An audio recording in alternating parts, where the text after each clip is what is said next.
Spartacus, A Tale of Defiance, Freedom, and Courage. Written and published by C.Irmici. Feel free to subscribe for more content. Now let's get into the book. Introduction. The Legend of Spartacus. In the shadow of the mighty Roman Empire, a legend was born. The tale of Spartacus, the Thracian gladiator who rose against the most formidable power of his time, has endured through centuries. It is a story not just of warfare, but of hope, defiance, and the unbreakable human spirit. Spartacus's journey from slave to rebel leader stands as one of history's most profound symbols of resistance against oppression.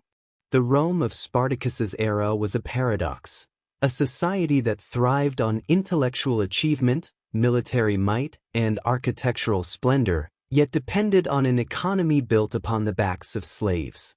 Enslaved men and women formed the foundation of the empire's prosperity, but they were often brutalized, dehumanized, and forced into grueling labor. Among them was Spartacus, a warrior who refused to accept the chains of servitude. Captured and sold as a gladiator, Spartacus found himself facing a life where his strength and spirit were nothing more than a spectacle for the Roman elite. Yet, Spartacus was not born to live as someone else's property.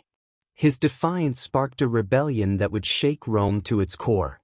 With remarkable skill and charisma, he inspired an army of the oppressed, men and women from every background and nation bound together by their desire for freedom. What began as a desperate escape from a gladiator school in Capua transformed into a revolutionary war, a fight for dignity that Rome could neither ignore nor easily crush. This book will explore the life of Spartacus and his rebellion, diving into the battles, sacrifices, and ideals that drove his followers. We will unravel the complex societal structures that allowed such widespread oppression and examine how one man's rebellion exposed the empire's greatest fears. We will follow Spartacus and his unlikely army as they defy legion after legion, challenging the might of Rome and leaving a legacy that endures far beyond the blood-stained fields of ancient Italy. Through this journey, we will ask important questions. What compels a person to risk everything for freedom? How does a movement of the oppressed organize, resist, and ultimately inspire? Spartacus's story, while historical, is ultimately a timeless reminder that even the most powerful oppressors can be challenged by the courage of those they underestimate. Chapter 1. The Birth of a Gladiator. Long before he became a name that sent shivers through the Roman Republic, Spartacus was a young Thracian boy growing up on the wild, rugged edges of the known world. Thrace, a region to the north of Greece and east of the Danube River, was a land marked by fierce independence, where clans held fast to their traditions and warrior culture.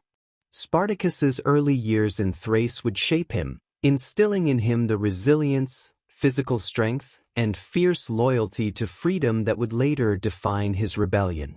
To understand Spartacus, we must first understand the world that shaped him, a place where honor and survival were inseparable and where the spirit of defiance ran as deep as the rivers carving through Thrace's mountains.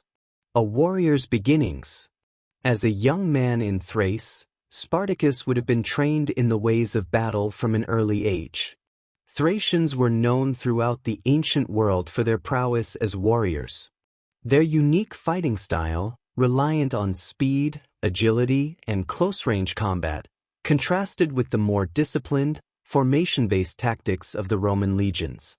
Spartacus likely trained with the curved sicca, a short, viciously sharp blade suited to quick and deadly strikes. Thracian warriors were also known to fight with a ferocity that intimidated their foes. They were accustomed to raids, skirmishes, and close encounters, skills that would later aid Spartacus in his remarkable guerrilla campaign against Rome. Despite their independence, the Thracians often found themselves at odds with the Roman Republic, which was expanding rapidly across Europe, subjugating entire nations in its path.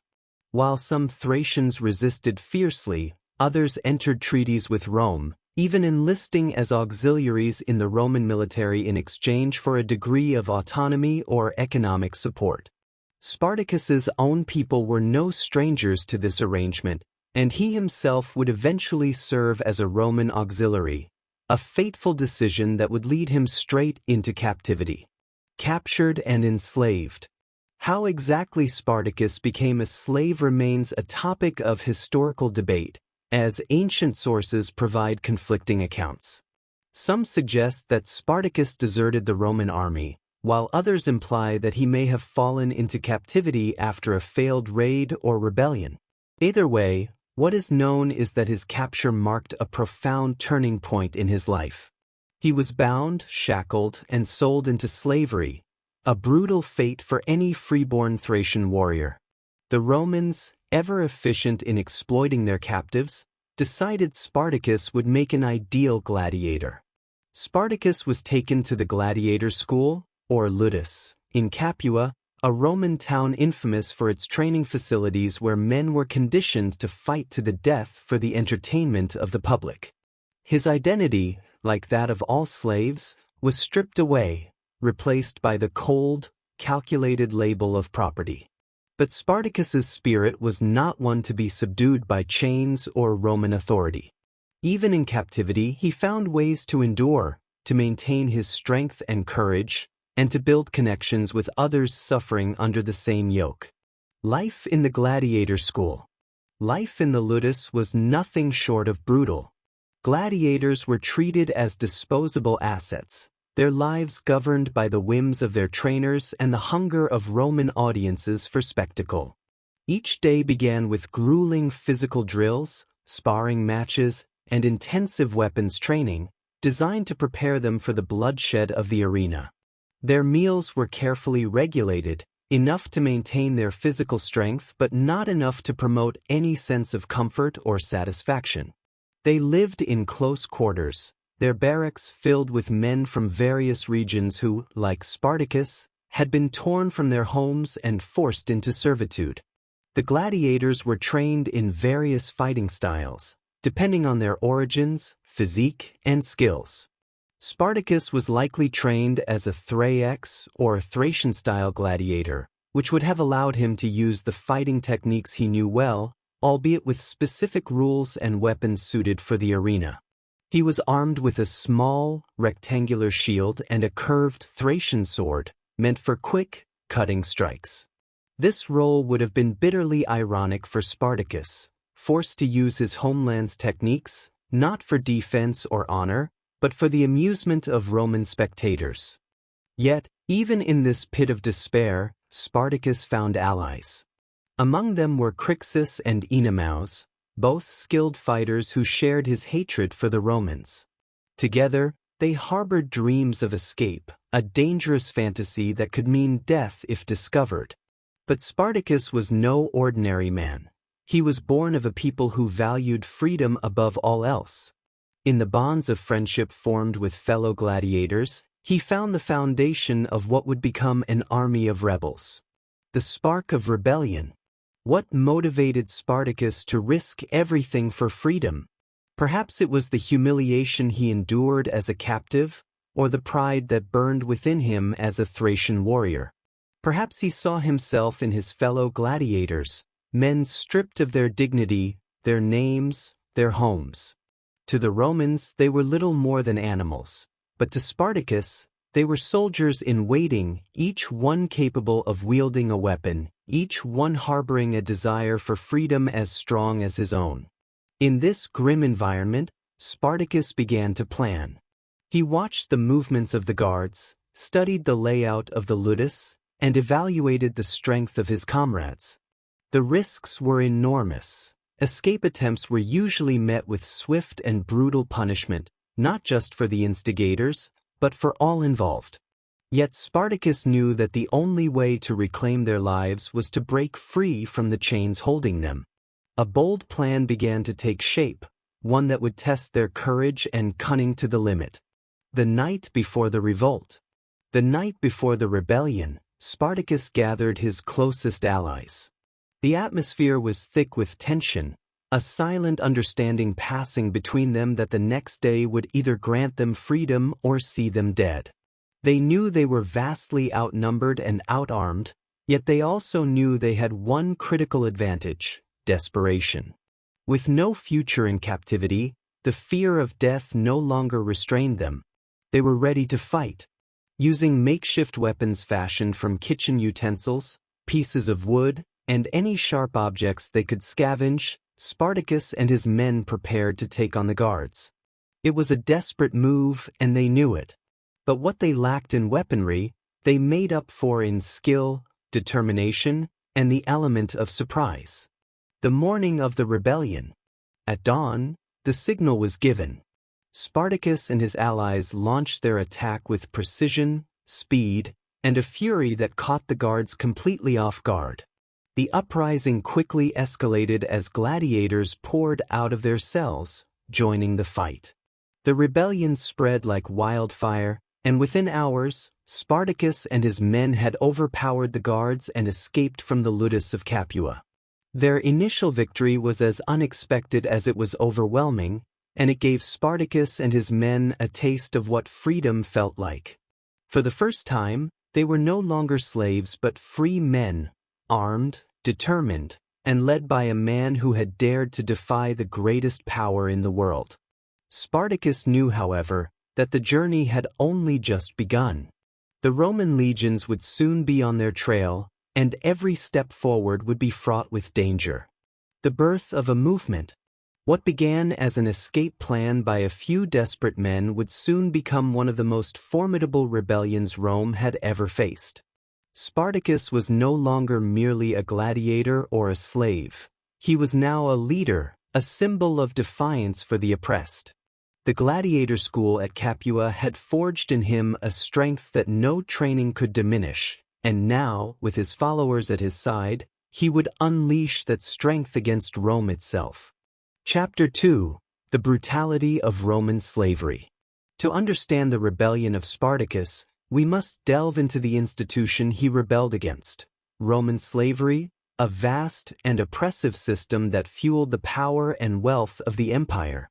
The Rome of Spartacus's time was a sprawling empire, built on conquest and sustained by the labor of millions of enslaved people from every corner of the known world. For the Romans, slavery was not just an institution but a way of life, deeply embedded in every social, economic, and political aspect of their society. For those trapped in this system, however, life was harsh and often unbearably cruel. Enslaved people were stripped of their rights, their identities, and their families, subjected to lives that were brutal, short, and filled with unimaginable hardship. Spartacus's rebellion was not merely a revolt by gladiators but a symbolic uprising of the enslaved against the inhuman treatment imposed upon them. This chapter will explore the brutal realities of Roman slavery, the different forms it took, and the constant, quiet resistance of those who dreamed of freedom. The scope of Roman slavery. In the 1st century BCE, slaves made up a significant portion of Rome's population. Estimates suggest that between a quarter and a third of the population in major cities like Rome and Capua were enslaved. Enslaved people came from all walks of life and regions, from the skilled artisans and intellectuals of Greece to the fierce warriors of Gaul and the laborers of North Africa. Conquered peoples were often transported across the empire in massive numbers, torn from their homes and families to be sold as property. These individuals found themselves integrated into every aspect of Roman life. Some labored in the harshest conditions on agricultural estates known as latifundia, while others were assigned to households as cooks, cleaners, or caretakers. Wealthy Romans displayed their power through the number and quality of slaves they owned, each one a symbol of the master's wealth and status. Roman society treated these human beings as commodities, with each slave given a price tag based on their physical strength, beauty, or skill. It was a system designed to break individuals and reinforce the hierarchy that kept Rome thriving. The different lives of slaves: fields, mines, and households. Not all slaves suffered equally. Their experiences varied drastically depending on their roles and their masters. At the bottom of the hierarchy were the servi vincti, those condemned to work in the mines or quarries. Life expectancy for these individuals was shockingly low, as they endured grueling labor in dark, suffocating conditions, breathing dust that damaged their lungs and enduring heat that left them exhausted and dehydrated. Few survived more than a few years in these conditions, as their bodies wore out quickly and replacements were readily available from new conquests. On agricultural estates, enslaved people worked under the relentless sun, planting, harvesting, and maintaining crops that fed the empire. These estates were often overseen by harsh overseers who pushed them to their physical limits. These laborers lived in squalid, cramped conditions and were given minimal food and rest. Their lives were spent in a continuous cycle of backbreaking labor, deprived of any hope for a future beyond the fields. In wealthier households, some slaves experienced slightly better treatment, but their lives were no less controlled. Household slaves could find themselves attending to the whims of their masters, from preparing meals to acting as tutors for children, performing any number of personal services. For female slaves, life in the household often included the threat of sexual abuse from their masters, with no legal recourse. Yet, even the most skilled slaves, tutors, musicians, or doctors, were still property, subject to sale or punishment at their owner's discretion. Dehumanization and control. How Rome kept slaves subjugated. The Roman slave system was built not only on physical control but also on psychological oppression. Rome devised numerous strategies to strip enslaved people of their identities, making them feel powerless and isolated. Slaves were often given new names, stripping them of their former identities and cultures. They were also forbidden from legally marrying, and their families could be torn apart at any time. Children born to enslaved parents were automatically enslaved themselves, reinforcing a cycle of bondage that spanned generations. Masters wielded absolute power over their slaves and could enforce discipline through any means they deemed necessary. Public floggings, starvation, and confinement were common punishments for any perceived disobedience. In severe cases, slaves were executed in brutal public displays, reinforcing their status as property without rights. The Romans used these measures to instill fear, discouraging slaves from rebelling or attempting escape. Roman law provided virtually no protections for enslaved people, viewing them as property rather than human beings. A master could punish, sell, or even kill a slave without legal repercussions. Roman writers like Seneca and Cicero wrote about the moral responsibilities of masters, but these ideas were rarely put into practice. Rome's laws favored property rights over human rights, creating a legal system that sanctioned cruelty in the name of control. Small acts of defiance. Despite the overwhelming oppression they faced, enslaved people found ways to resist. Open rebellion was rare, given the brutal consequences, but resistance took on many other forms. Some slaves would feign illness or sabotage work, slowing down productivity as a way of reclaiming a small piece of power over their lives. Others secretly maintained their cultural practices, preserving the languages, traditions, and beliefs of their homelands despite Rome's efforts to erase their identities. In some cases, slaves forged close bonds with each other, creating a sense of family and community where none officially existed. These relationships were a source of emotional support and resilience, providing strength in a world that sought to dehumanize them. The small moments of solidarity and shared laughter, the secret exchanges of stories from their homelands, and the quiet acts of defiance were, in themselves, an assertion of their humanity.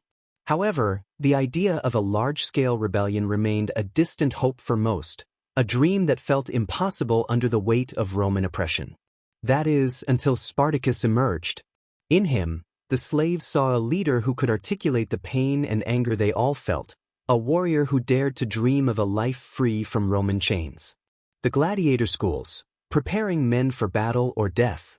The gladiator schools like the one in Capua, where Spartacus was trained, represented a unique blend of cruelty and survival. The Roman elite viewed gladiators as living entertainment, men who would fight to the death in arenas for the crowds.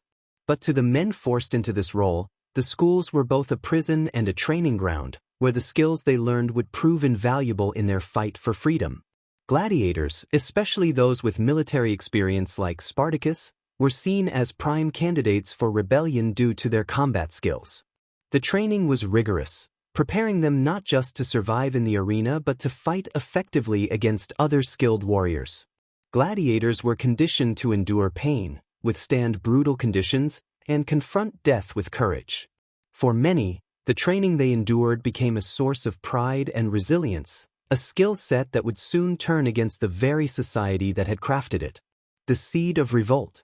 As Spartacus trained alongside men from various backgrounds, Gauls, Germans, Africans, Greeks, a bond began to form among them. They shared the same brutal circumstances, the same exhaustion, the same anger. Despite the guards and the punishments, a growing undercurrent of rebellion simmered among the gladiators. They whispered of escape, exchanging glances that spoke volumes when words were too dangerous. Spartacus's experience as a soldier and his natural leadership qualities drew others to him, and soon he became the unspoken leader of the discontent within the gladiator school. It was here that the idea of rebellion transformed from a quiet dream into a concrete plan. This defiance was not just about escaping from Capua, it was about challenging the entire Roman system that exploited them, an empire built on their suffering. The rising tide of discontent. The life of a slave was one of despair, but it was also one filled with a simmering anger, an anger that Spartacus tapped into with astonishing effectiveness. In him, they saw not only a leader but a man who understood their pain and shared their dreams of freedom. The brutality of Roman slavery had created the perfect conditions for a rebellion. It was a tinderbox waiting for a spark. And Spartacus, with his vision and courage, was that spark. As word of Spartacus's plans began to spread, he found himself at the head of a movement that would grow beyond the walls of Capua, beyond the reaches of the gladiator schools, and beyond the grasp of Rome itself. This rebellion was more than an escape. It was the birth of a movement that challenged Rome's very foundation, a force of human will driven by the shared memory of suffering and the undying hope for liberation. The Romans had underestimated the resilience of those they enslaved, and in Spartacus, they faced not just a rebel but a symbol of all the lives they had disregarded. The brutality of Roman slavery had, inadvertently, forged an army of the determined, a force that would soon rise to defy the empire, one battle at a time. Chapter 3. The Escape from Capua. The gladiator school at Capua, the site of Spartacus's first act of open defiance, was a fortress of despair for most, a place where men were trained to kill for the entertainment of the Roman elite. Yet, within those bleak walls, Spartacus and his comrades saw a chance for liberation, a way to reclaim their lives and dignity. What started as whispers of escape soon grew into a carefully planned revolt, a desperate gamble that would see Spartacus and his allies break free and launch a rebellion that would shake the Roman Republic to its core. This chapter chronicles the fateful escape from Capua, the planning, the rising anticipation, and the pivotal moments when Spartacus and his followers took up makeshift weapons and unleashed their fury. Their success that day would be the first of many, marking the beginning of a rebellion that Rome could neither ignore nor contain. Capua, a fortress and a cage. The gladiator school in Capua, known as the Ludus, was a formidable structure, heavily guarded and fortified to prevent any thoughts of escape. Located just south of Rome, Capua was famous for its arenas, where gladiators fought for the amusement of the public. The school's walls were high, the gates were fortified, and Roman guards patrolled the premises day and night. It was a place built not only to train gladiators but to contain them, to suppress any desire they might have for freedom. The school was a grim, oppressive place where the enslaved gladiators were forced to live in squalid conditions, each day repeating the same grueling cycle of training, eating, and resting in preparation for their eventual fate in the arena. But despite the grim surroundings, a sense of camaraderie began to grow among the men. The shared suffering they endured forged bonds that transcended cultural and linguistic differences. Among the fighters were Gauls, Thracians, Germans, and others, each with their own story of how they had come to be captured, enslaved, and trained as gladiators. For Spartacus, the school at Capua was more than a prison. It was a testament to Roman arrogance, a symbol of a society that thrived on the suffering of others. He despised the walls, the guards, and most of all, the fate that awaited each of them. In his heart, Spartacus nurtured a growing anger, a smoldering resolve to break free. He began to look for weaknesses in the school's defenses, studying the movements of the guards, observing the routines that governed their captivity. In time, his plans grew more defined, his ambitions more daring. The conspiracy takes shape. The idea of escape was perilous. Spartacus knew the price of failure, torture, and death, not only for him but for anyone involved. Roman guards were brutal in punishing escape attempts, using the severest measures to discourage dissent. Yet Spartacus was no ordinary man. With his military background and natural leadership skills, he commanded respect among the other gladiators. They listened to him, trusted him, and many were willing to follow him, no matter the risk. The plan began with a few select allies, men Spartacus knew he could trust implicitly. Crixus, a fierce Gaul, was one of the first to join him, a man whose strength and defiance made him an invaluable ally. Immerse, another skilled fighter, quickly joined the conspiracy. Together, they began recruiting others, carefully choosing those who had both the courage and the commitment to see the plan through. As the plan developed, the conspirators scouted the school for any tools or weapons they could use. The gladiator school was, ironically, filled with weapons, swords, spears, and shields for training. However, these were kept locked away, heavily guarded by the trainers and overseers. Spartacus and his men realized they would need to improvise if they were to succeed. They fashioned makeshift weapons from kitchen tools, wooden clubs, and anything they could sharpen or use to inflict damage. The risk was enormous, but the rewards, freedom, life beyond the walls of Capua, were worth it. The tipping point, the day of escape. The fateful day came unexpectedly. As the tension within the ludus built, rumors began to swirl that the guards had caught wind of an escape plan. Spartacus knew that if they delayed, they would likely be discovered and executed before they even had a chance to act. The time had come to make their move, and Spartacus seized the moment. At dawn, he gave the signal.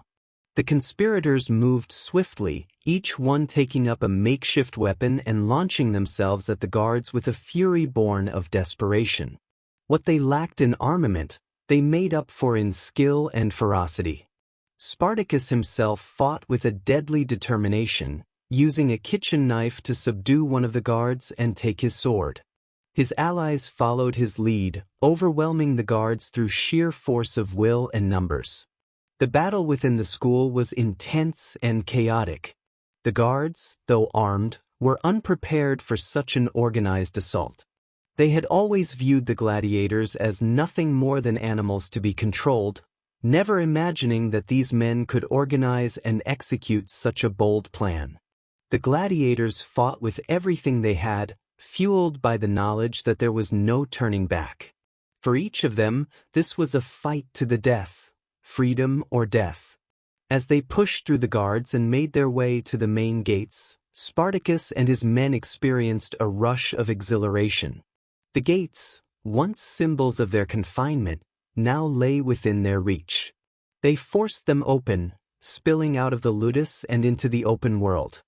For the first time in years, they breathed the air of freedom.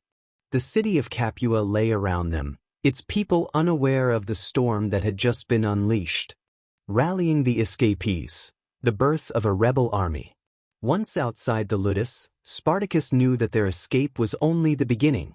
They had won their freedom, but they were still vulnerable, unarmed fugitives in the heart of Roman territory. Spartacus's first priority was to secure weapons and supplies for his newly liberated comrades. Fortunately, Capua was a town where many wealthy Romans lived, and it was not long before Spartacus and his followers located an estate where they could arm themselves. In a daring raid, they overpowered the estate guards and seized weapons, armor, and provisions. For the first time, they were no longer makeshift warriors armed with kitchen utensils. They had real swords, shields, and a growing sense of purpose. Spartacus urged his men to move swiftly and quietly, gathering what they could before slipping into the nearby countryside, where they could plan their next steps and evade the inevitable Roman response. As the days passed, more enslaved people began to hear of Spartacus's escape and joined him, swelling his numbers. His band of rebels grew rapidly, composed not only of escaped gladiators but of field slaves, household slaves, and others who had lived under the boot of Roman rule. Spartacus's army became a diverse group, united by a shared desire for freedom and a common hatred of Rome. Rome reacts, underestimating the rebellion. News of the escape spread quickly, and the Roman authorities in Capua were both alarmed and angered by the boldness of Spartacus's rebellion. To the Roman Senate, a band of runaway slaves was an insult, an affront to their authority and the carefully maintained social order. But initially, they did not view the rebellion as a serious threat. The Senate saw Spartacus and his men as a minor nuisance, a band of fugitives who could be easily subdued by a local militia or a small contingent of legionnaires. Rome underestimated Spartacus's abilities, seeing him only as a former slave and a gladiator. They did not yet realize that he was also a skilled tactician with experience in warfare. The small detachments sent to capture him found themselves overwhelmed, outmatched by Spartacus's knowledge of guerrilla tactics and the ferocity of his followers. As his band won skirmish after skirmish, Spartacus's reputation grew, and more slaves began to flock to his cause, swelling his army and strengthening his resolve. The first victory, a symbol of hope. The first significant victory for Spartacus and his followers came in the hills near Capua. A Roman force, confident of an easy victory, attempted to corner Spartacus's group. But Spartacus, drawing on his military training and understanding of terrain, led his men in a surprise attack that shattered the Roman forces. It was a stunning defeat for the Romans, and it sent a powerful message to the people of Italy. Spartacus was not just a fugitive, he was a leader, and his followers were a formidable force. This victory was more than just a tactical win. It was a profound moment of empowerment for Spartacus's followers. For the first time, they had not only escaped from Roman chains but had also defeated the very people who had oppressed them. News of this victory spread quickly, inspiring enslaved people across the region and frightening the Roman elite, who began to realize that Spartacus was more than just a renegade slave. He was a symbol of defiance, a man who dared to fight back against Rome, building a movement. With each victory, Spartacus's numbers swelled. His followers included men, women, and even children, many of whom had endured years of suffering under Roman masters. What had started as a band of runaway gladiators was now transforming into a movement, a collective uprising of the oppressed. Spartacus treated his followers with respect, emphasizing equality and camaraderie, a stark contrast to the cruelty they had experienced under Roman rule.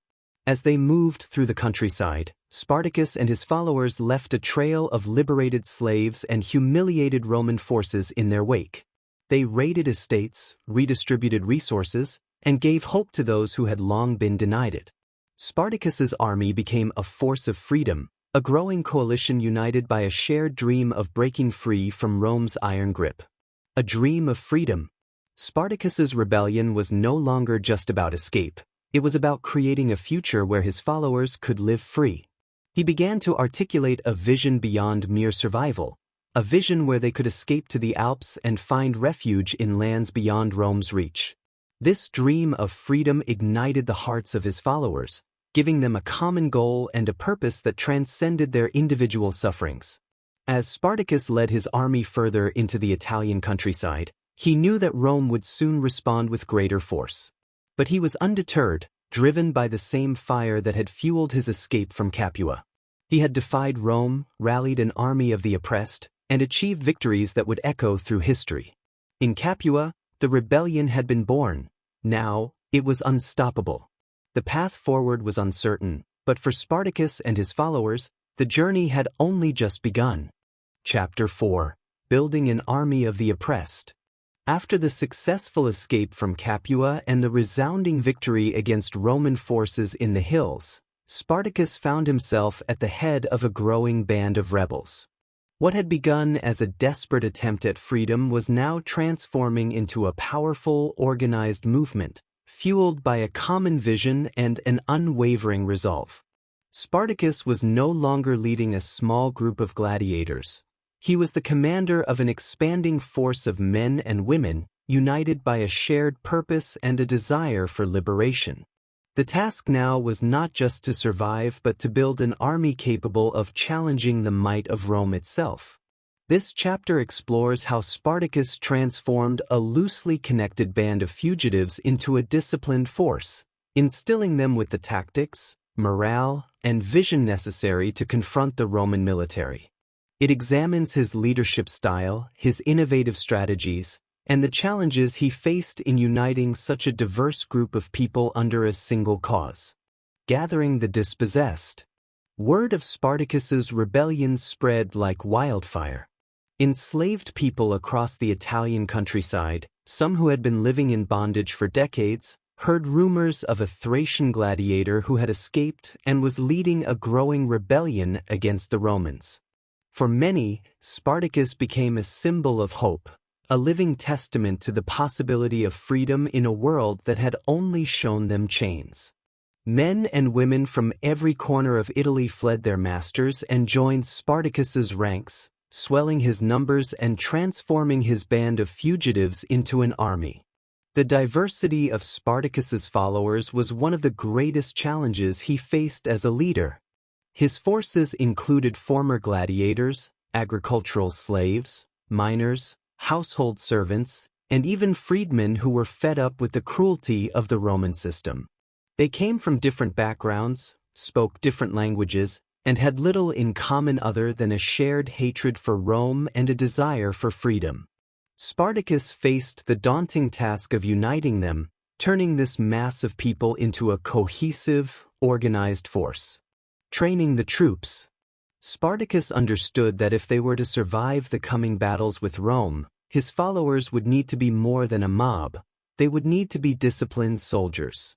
Drawing upon his experience as a former Roman auxiliary and a gladiator, he established a rigorous training regimen, teaching his recruits the fundamentals of combat, formation, and discipline. For many of his followers, this was the first time they had ever held a weapon or stood in a line with others, let alone prepared for a battle against a professional army. But Spartacus was a patient and inspiring leader, training them with a mixture of toughness and encouragement.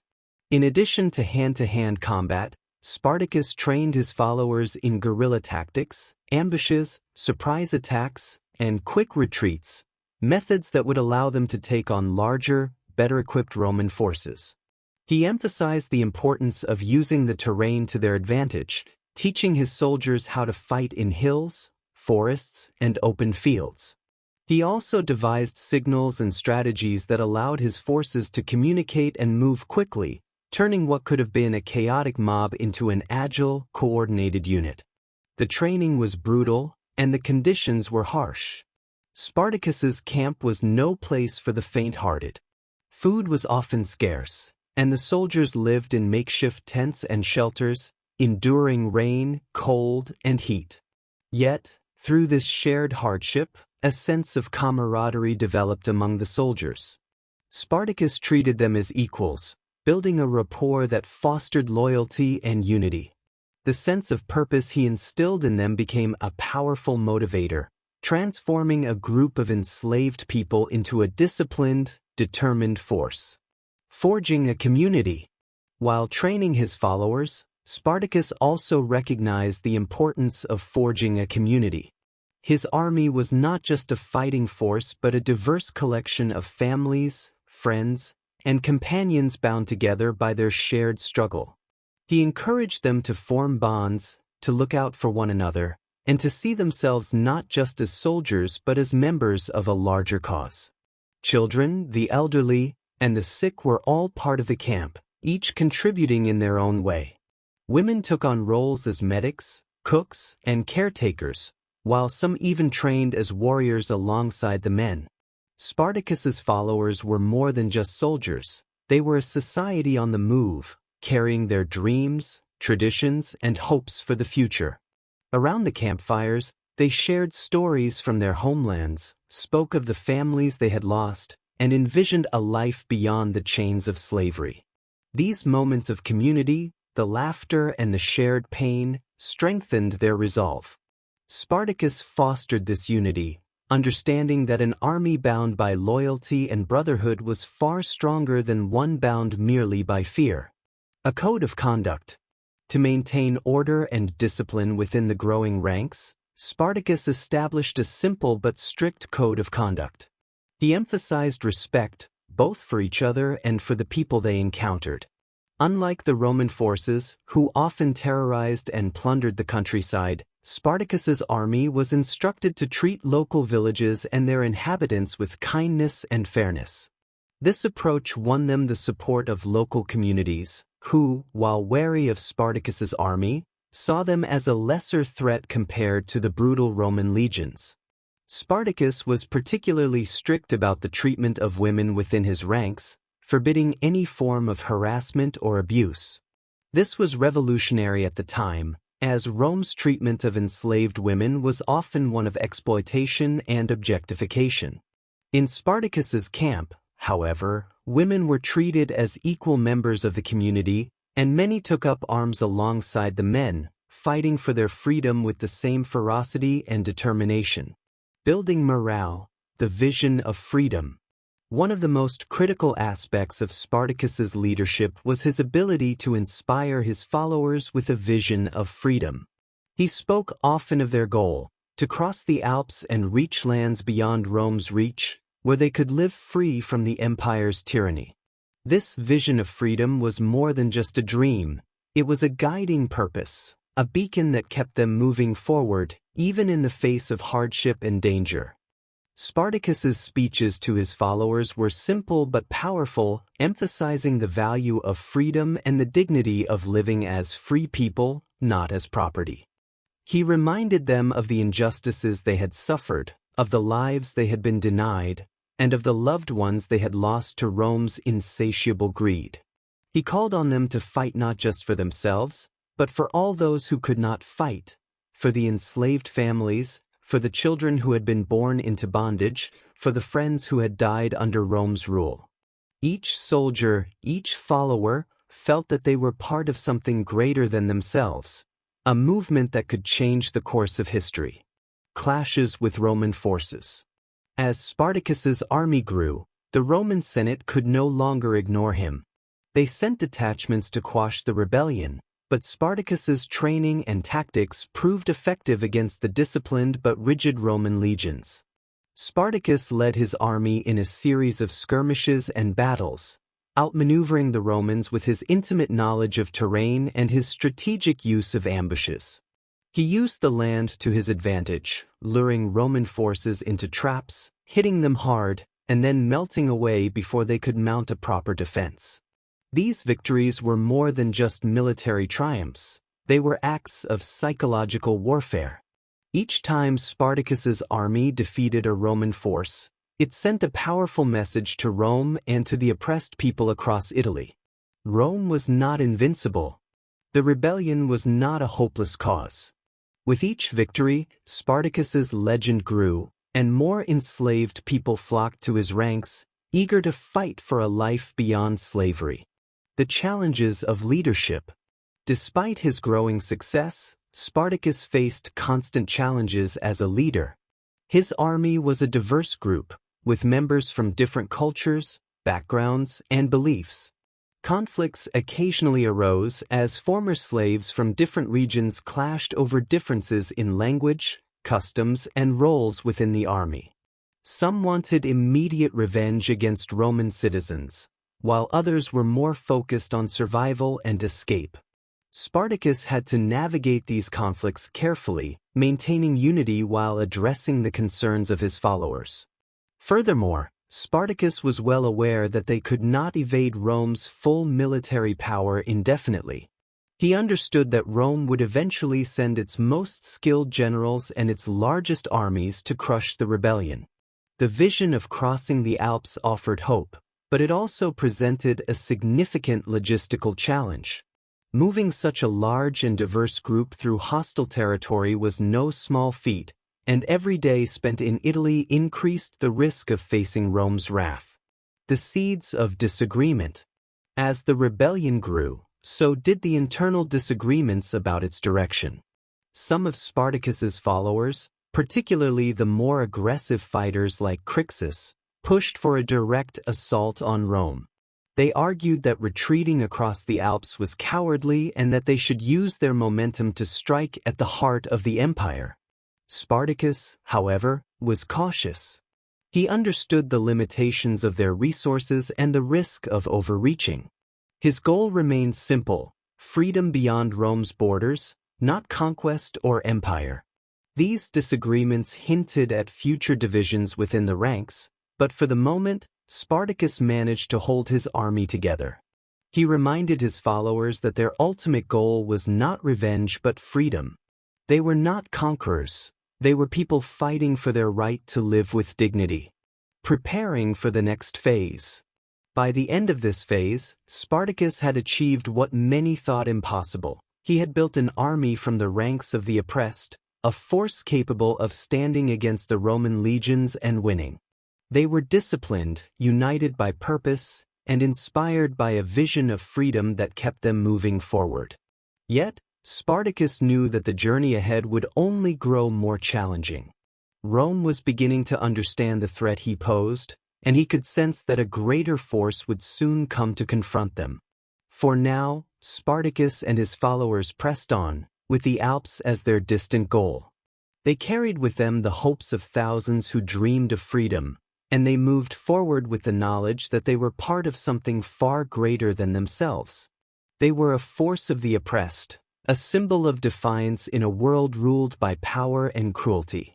Spartacus's army was no longer a band of fugitives. They were a movement, a rebellion, and for Rome, an undeniable threat that demanded a response. The next phase of the journey would test everything they had built: their unity, their resolve, and their commitment to the dream of a life beyond Rome's reach. Chapter 5. The First Victories. With an army of freed slaves, gladiators, and those who yearned for liberation, Spartacus led his forces into the heart of Italy. What had begun as a daring escape was now an open rebellion, one that had already shocked Rome by defying their first attempts at suppression. Spartacus's army, though still rough and diverse, had tasted victory, and with each skirmish, their confidence grew. But these early victories were not just about defeating Roman forces. They were about proving to themselves, and to the world, that a coalition of the oppressed could stand against the might of an empire. In this chapter, we will follow the army's first decisive battles, examine the strategic brilliance Spartacus displayed, and explore the morale-boosting effect these wins had on his followers. The first victories were not merely military successes. They were the foundations of a movement that would inspire fear in the hearts of Rome's elite and hope in the eyes of Rome's oppressed. The skirmishes in the foothills. After breaking free from Capua and arming themselves, Spartacus and his followers took to the Italian countryside, moving from place to avoid Roman patrols and raid estates for supplies. The hilly terrain of southern Italy worked to their advantage. Spartacus knew how to use the landscape, setting up ambushes in narrow passes and along winding trails, where the Roman forces' strict formation and heavy armor were more of a hindrance than a help. These small but significant victories began with ambushes on smaller Roman patrols sent to locate and suppress the rebellion. Roman soldiers, disciplined in formation fighting on open fields, found themselves at a disadvantage against Spartacus's guerrilla tactics. Spartacus's army was agile, resourceful, and driven by a desperation that gave them an edge over the professional soldiers who fought only for duty or pay. In these first battles, Spartacus's men used every advantage they could, striking swiftly and retreating before the Romans could organize a defense. The victories in the foothills were a critical learning experience for Spartacus's soldiers, many of whom were facing trained Roman soldiers for the first time. Spartacus himself was not only a fierce fighter but also an attentive leader who adjusted his tactics based on the battlefield. After each skirmish, he and his commanders discussed what had worked and what hadn't, learning from each engagement and refining their approach. The Battle of Vesuvius, a stunning defeat for Rome. One of the most remarkable of these early victories took place on the slopes of Mount Vesuvius. The Roman Senate, now fully aware of the rebellion, had dispatched a praetor named Gaius Claudius Glaber with a force of several thousand soldiers to put down Spartacus's uprising. Glaber believed that his superior numbers and discipline would easily crush the rebels, and he pursued Spartacus to the mountainous region near Vesuvius, where he believed he had cornered the rebel force. Confident of victory, Glaber's men set up camp at the base of Vesuvius, blocking the only visible way down. However, Spartacus had no intention of surrendering. Observing the terrain carefully, he noticed a steep, narrow path along the side of the mountain that was hidden by dense vegetation. It was a treacherous route, but Spartacus saw it as their only chance. Rallying his followers, he led them up the path, and under the cover of night, they descended behind the Roman encampment, completely unnoticed. At dawn, Spartacus's forces launched a surprise attack on the Romans from above. The suddenness of the assault, combined with the rebels' fierce resolve, threw the Roman soldiers into disarray. Glaber's men, who had expected to starve out the rebels rather than engage in close combat, were overwhelmed. Spartacus and his followers fought with a tenacity born of desperation and hope, cutting through the Roman lines and leaving Glaber's forces in shambles. The Battle of Vesuvius was a stunning victory, and it sent a powerful message to Rome. Spartacus was not merely a fugitive, he was a formidable leader with the tactical genius to turn even the harshest terrain to his advantage. The morale boost for Spartacus's army was immeasurable. The men who had once doubted their chances now believed they could defy Rome itself, and more enslaved people flocked to their ranks, inspired by the stories of Spartacus's triumph. Reactions across Italy, fear and inspiration. The news of Spartacus's victory at Vesuvius spread rapidly, sparking both fear and hope across Italy. For Rome's elite, this was an intolerable affront, a stain on their reputation and a threat to the social order. The idea that slaves, the very foundation of their economy, could rise up and defeat a Roman praetor was both unthinkable and terrifying. Many wealthy Romans began to worry not only about Spartacus's growing army but also about the enslaved people within their own households. They feared that Spartacus's rebellion might inspire further revolts, leading to instability across the empire. For enslaved people, however, the victory at Vesuvius was a beacon of hope. Spartacus's name began to carry a legendary weight, a symbol of courage and defiance against impossible odds. People across the countryside, some of whom had spent years in servitude, felt the pull of freedom and began to make their way to Spartacus's camp. His army swelled with men and women who had nothing to lose, who saw in Spartacus's rebellion a chance to reclaim their lives and escape the brutality of Rome. Consolidating power and gaining resources. With a growing force, Spartacus needed more than just weapons. He needed food, supplies, and a strategy for sustaining his army.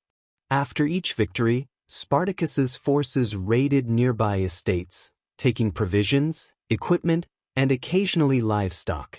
But Spartacus was careful not to engage in unnecessary cruelty or looting, as he understood that his followers viewed this rebellion as a righteous fight, not a descent into lawlessness. Spartacus's restraint in dealing with local populations set him apart from the Roman soldiers, who were often notorious for pillaging and terrorizing the regions they entered.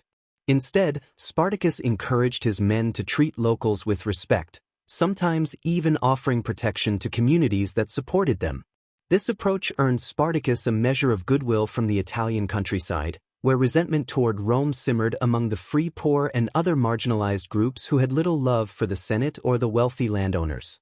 In this way, Spartacus began to build not only an army but also a network of sympathizers and allies who saw his rebellion as a fight for justice against an unjust system. His tactical successes, combined with his reputation for fairness, attracted even more followers, many of whom brought their own skills and knowledge to strengthen the movement. Among his ranks were former farmers who understood the land, blacksmiths who could repair weapons, and herbalists who could treat wounds. Spartacus's army was growing not just in numbers but in capability, transforming into a self-sustaining force that could survive in the face of prolonged conflict. The psychological impact on Rome. Spartacus's victories, especially at Vesuvius, had a profound psychological impact on Rome. The Senate, already concerned by the scale of the rebellion, realized that Spartacus's forces were not a mere rabble but a disciplined, strategically capable army led by a brilliant and charismatic leader. Roman politicians and generals were forced to confront the fact that their initial attempts to suppress the revolt had only strengthened Spartacus's resolve and made him a hero among the oppressed. Rome's elite was divided on how to handle the situation. Some advocated sending larger forces to crush the rebellion decisively, while others argued for caution, fearing that a heavy-handed approach might inspire more slaves to revolt.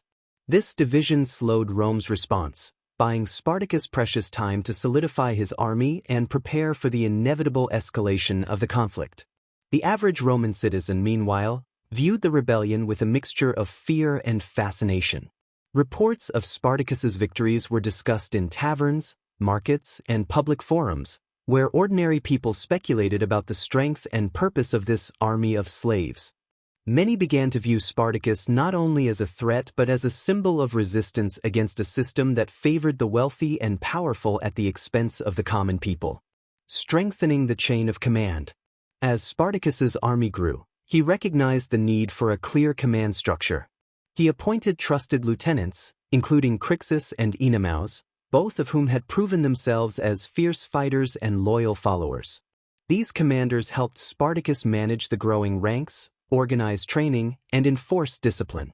Spartacus also began to delegate responsibilities, relying on experienced fighters to oversee training, strategists to plan the movement of troops, and scouts to keep watch for Roman patrols. This structure allowed Spartacus's army to function more efficiently and adapt quickly to the shifting circumstances of guerrilla warfare. Crixus, in particular, became a central figure in the army, leading his own units and developing a reputation for bravery and unrelenting ferocity on the battlefield. Though Crixus and Spartacus did not always agree on tactics or strategy, their combined efforts gave the army a unique balance of strength and adaptability. Preparing for the coming storm. While Spartacus's victories brought confidence to his followers, he knew that Rome would not sit idle for long. The Senate would eventually send a formidable force, and Spartacus was well aware of the challenges that lay ahead. He used the time after each victory to regroup, train, and assess the army's resources. The goal of crossing the Alps and escaping Rome's reach still lay before them, but Spartacus was pragmatic. He knew they would have to face Rome head-on, at least for now, to secure the path to freedom. Each victory brought its own challenges, as more followers joined the army, and more Roman forces were mobilized against them. Spartacus worked tirelessly to instill in his army not only a fighting spirit but a vision of what they were fighting for. He reminded them that they were not merely rebels or fugitives, they were men and women striving for a life free from Rome's chains. This purpose kept them moving forward, through exhaustion, injury, and loss. The momentum of victory. These early victories gave Spartacus's army an unstoppable momentum. His followers no longer saw themselves as slaves or gladiators but as soldiers in a righteous cause. Each victory reaffirmed their belief in Spartacus's leadership, and the morale of the army grew with each battle they won. For the first time in their lives, many of Spartacus's followers felt a sense of purpose and dignity, a feeling that had been denied to them under Roman rule. Spartacus's early victories were not just triumphs over Rome's soldiers. They were battles that reshaped the minds and spirits of his followers. They were a testament to the power of the oppressed, a promise that even the mightiest empire could be challenged. With each victory, Spartacus moved closer to the impossible dream he held for his people, a life beyond the Alps, a life where no one would live in chains. Yet, Spartacus knew the storm was coming. Rome was preparing, and soon they would face an enemy more formidable than any they had encountered before. But for now, the victories were theirs, and with each one, they marched forward, defying Rome's power and embodying the spirit of freedom that no empire could ever fully crush. Chapter 6: Defying the Roman Legions. As Spartacus's rebellion continued to gain momentum, the Roman Senate could no longer dismiss it as a mere uprising of escaped slaves. The victories Spartacus had achieved were both an insult and a threat to the very core of Roman authority. With each defeat, the Senate's concern deepened, and they began to realize that Spartacus and his followers were not only resourceful but led by a commander of formidable skill and determination. Rome's response would soon escalate, and Spartacus's rebellion would face its most daunting challenge yet, the full might of the Roman legions. In this chapter, we delve into the confrontations that marked Spartacus's daring stand against Rome's professional army. Spartacus's strategies, his army's resilience, and the escalating tension with Rome all played out in a series of battles that would test the limits of their courage and commitment. Rome's response: underestimating Spartacus no more. Following the devastating losses at Vesuvius and other smaller skirmishes, the Roman Senate decided it was time to deal with Spartacus seriously. They realized that sending smaller detachments and local militias was no longer sufficient. The Senate feared that Spartacus's rebellion might inspire other enslaved people across Italy and the provinces to rise up, destabilizing the empire. In an attempt to crush the rebellion, the Senate authorized a campaign led by experienced military commanders, armed with the resources and men needed to take on Spartacus's forces. The Senate assigned 2 consuls to lead the campaign, each with a substantial legion under their command. These legions were Rome's most disciplined and highly trained soldiers, veterans of countless campaigns. Rome believed that these elite forces would be able to subdue Spartacus and restore order. They expected a swift victory, confident that no group of former slaves, no matter how determined, could stand against the might of their professional soldiers. Spartacus's strategy: outmaneuvering the legions. Spartacus knew he was now facing the full force of the Roman army, but he was undeterred. Rather than meeting the Roman legions head-on, where their superior training and equipment would overwhelm his troops, Spartacus adopted a strategy of mobility and unpredictability. He used his knowledge of terrain, the element of surprise, and unconventional tactics to outmaneuver the Roman forces at every opportunity. Spartacus's army, though lacking in formal military training, had 2 key advantages: speed and motivation. His soldiers were no longer just escapees and slaves.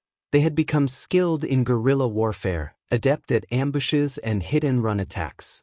Spartacus divided his forces into smaller, mobile units, allowing them to strike quickly and then retreat before the Romans could regroup. These tactics frustrated the Roman commanders, who found it increasingly difficult to engage Spartacus's forces in open battle.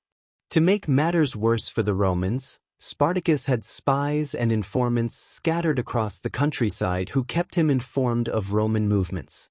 With this network, he could anticipate the Romans' plans and stay one step ahead. This intelligence proved invaluable in allowing Spartacus to evade large-scale confrontations, engaging only on his own terms and only when the terrain or circumstances gave him a distinct advantage. The Battle of Picenum, a shocking upset. One of the most significant early encounters between Spartacus's army and the full might of the Roman legions took place near the town of Picenum in central Italy. The consular forces, confident in their training and numerical superiority, believed they had Spartacus's forces cornered. The Roman legions set up camp, prepared to launch a decisive attack at dawn. However, Spartacus once again employed his trademark strategy of surprise. Using his knowledge of the landscape, Spartacus led his forces through a dense forest under the cover of night. By dawn, his soldiers had positioned themselves around the Roman encampment, hidden in the undergrowth and prepared for an ambush. When the Romans began to advance, expecting to face Spartacus in open combat, they were caught off guard by a coordinated assault on their flanks. The rebels attacked with precision, exploiting the Romans' lack of readiness and the disorder caused by the sudden assault. Spartacus's forces fought with an intensity and unity that surprised the consuls, who had expected to face an unruly mob rather than a disciplined force. The Roman forces fell into disarray, unable to reform their lines in the face of the relentless attacks from Spartacus's soldiers. By the end of the day, the Roman legions had suffered heavy casualties, and Spartacus's forces had emerged victorious. The victory at Picenum was a severe blow to the Roman campaign, and it cemented Spartacus's reputation as a master strategist. News of this battle spread quickly, deepening Rome's shame and making Spartacus a hero to those who longed for freedom. The Roman Senate, humiliated by yet another defeat, was forced to rethink its strategy and prepare for an even more serious confrontation. Spartacus's growing army and the internal divisions. The victory at Picenum brought thousands more to Spartacus's side. His army, which had started as a band of gladiators and fugitives, was now an organized force of tens of thousands. However, managing such a large group posed new challenges. With growing numbers came greater logistical demands for food, shelter, and coordination. Spartacus now commanded a population that included not only fighters but also families, elderly people, and children who had joined in pursuit of freedom. As the army grew, so did internal divisions. Some, like Crixus, believed they should march southward and attack Rome directly, striking at the heart of their oppressor. Crixus, a bold and passionate Gaul, argued that the time had come to take the fight to the Romans, to give them a taste of the fear and suffering they had inflicted upon others. Spartacus, however, was more cautious. He believed that their best hope lay in escaping Italy altogether, ideally by crossing the Alps and finding safety in the free lands beyond Rome's reach. These differing opinions created a rift within the ranks, and eventually, Crixus and his followers chose to break off from Spartacus's main force. They sought glory in direct combat with the Romans, hoping to achieve a symbolic victory that would resonate across Italy. Unfortunately, this decision would have tragic consequences, as Crixus and his followers, outnumbered and lacking Spartacus's strategic support, were eventually defeated by the Romans. The loss of Crixus and his men was a painful blow to Spartacus, a reminder of the dangers posed by division and the ruthlessness of the Roman army. The Battle of Mutina, defying Rome's authority. The next major confrontation occurred near Mutina, a Roman stronghold where yet another legion was stationed. Rome, humiliated by Spartacus's continued defiance, was now focused on bringing him to heel. Spartacus, however, was determined to show Rome that he was not to be underestimated. Instead of retreating, Spartacus advanced toward the Roman forces, catching them off guard. In a daring and meticulously planned maneuver, Spartacus and his commanders executed a multi-pronged attack on the Roman encampment. His forces, using their guerrilla tactics, approached from multiple directions, sowing confusion among the Roman soldiers. Spartacus himself led one of the main attacks, inspiring his troops with his courage and determination. As he charged forward, his followers felt as though they were fighting not just for themselves, but for the idea of freedom that Spartacus embodied. The Romans, accustomed to fighting organized armies, struggled to respond to the unpredictable and fluid tactics of Spartacus's forces. Spartacus's soldiers, many of whom had little formal training, fought with a tenacity that the Roman soldiers could not match. The battle was fierce and brutal, but by its end, Spartacus had once again emerged victorious, leaving the Roman army devastated and humiliated. The victory at Mutina was a turning point for Spartacus's army, marking a rare instance where they had directly confronted a full Roman legion and won. This battle sent a powerful message to the Senate, showing that Spartacus was more than just a rebel. He was a force to be reckoned with. Rome's control over its territories was slipping, and Spartacus's name had become a rallying cry for the oppressed. The Roman response, summoning Crassus. The Roman Senate, desperate to end the rebellion, turned to one of Rome's wealthiest and most ambitious men, Marcus Licinius Crassus. Known for his ruthless ambition and desire for power, Crassus was given extraordinary command over multiple legions and tasked with a single mission: to crush Spartacus and his followers at any cost. Crassus accepted the challenge, seeing it as a chance to prove his military prowess and solidify his position within Roman politics. Crassus quickly set about reorganizing his forces, imposing strict discipline and instituting brutal measures to ensure loyalty.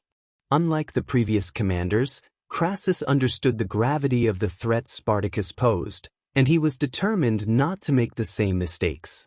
He implemented decimation, a practice where every 10th soldier in a unit was executed, to punish any sign of cowardice or failure. This brutal discipline created a hardened, fear-driven force ready to take on Spartacus.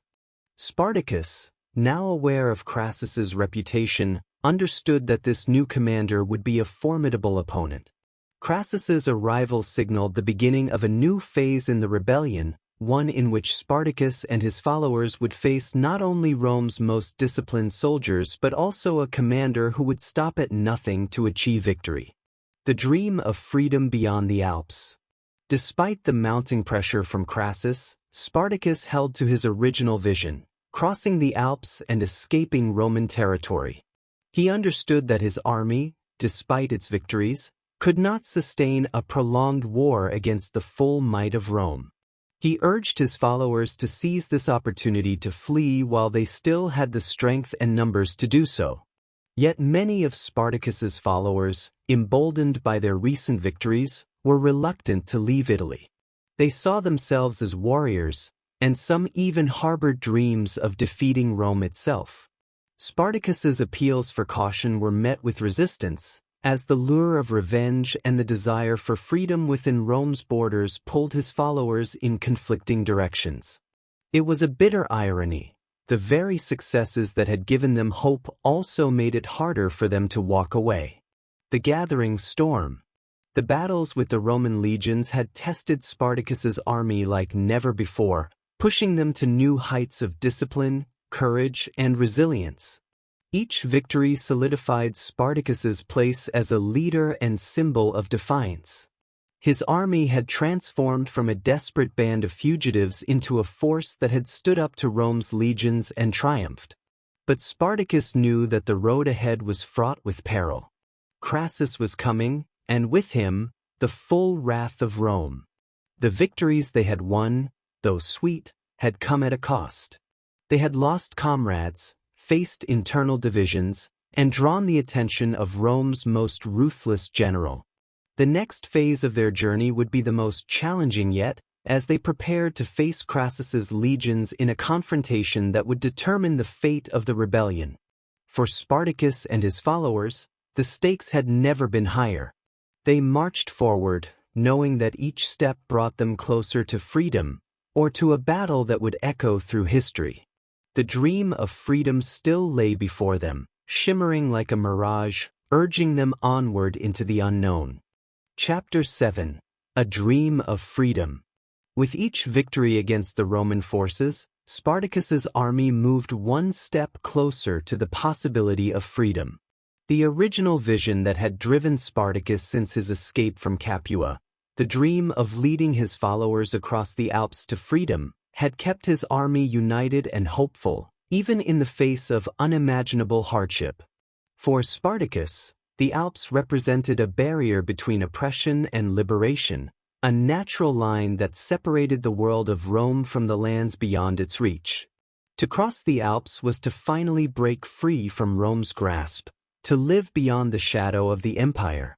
However, as the rebellion grew, so did the ambitions and desires of his followers.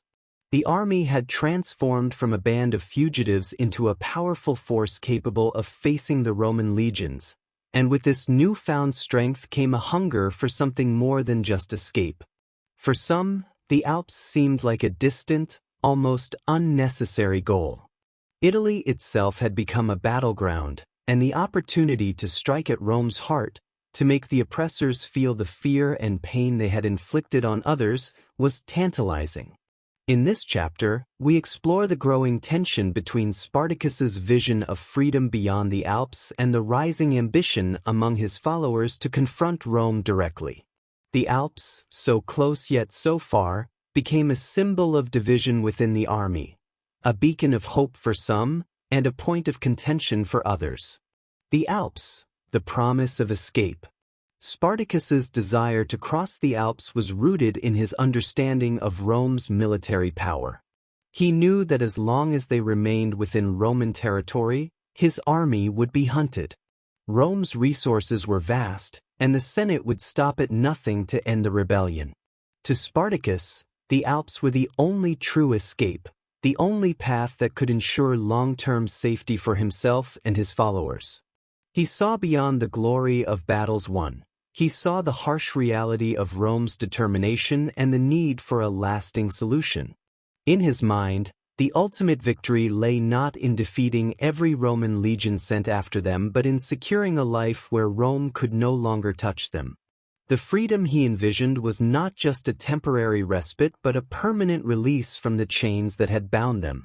Crossing the Alps represented that future, a life of dignity and peace, where his followers could rebuild their lives, free from the relentless pursuit of Rome. Spartacus shared this vision with his army, urging them to see the larger picture. His speeches spoke of the lands beyond the Alps, of places where they could live without fear, where the long arm of Rome could not reach. To many of his followers, particularly those who had known only the harsh life of slavery, this vision was deeply appealing. The idea of a world beyond the grasp of the empire ignited their imaginations and gave them something real to hope for. Rising ambition, the call to strike at Rome. Despite Spartacus's insistence on the goal of freedom beyond the Alps, a significant portion of his army began to see Italy itself as a new home. Emboldened by their victories, many among his ranks felt that they could continue to fight, perhaps even overthrowing Roman rule in certain regions. For the first time, the army felt like it had the power to directly challenge the state that had oppressed them. Leaders like Crixus, a passionate and headstrong Gaul, argued that they should march southward and confront Rome. Crixus believed that retreating over the Alps would be an abandonment of their momentum, a retreat that failed to capitalize on the opportunity to strike a meaningful blow against Rome. He wanted to see Italy, the very heartland of the empire, shake with the fear that Rome had instilled in so many others.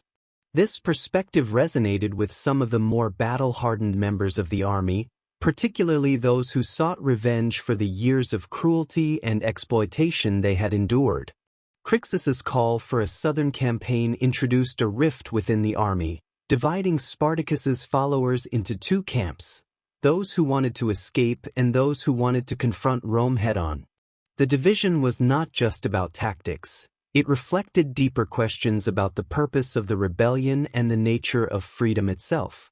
Was freedom simply escape from Rome, or did it require challenging Rome's power within Italy?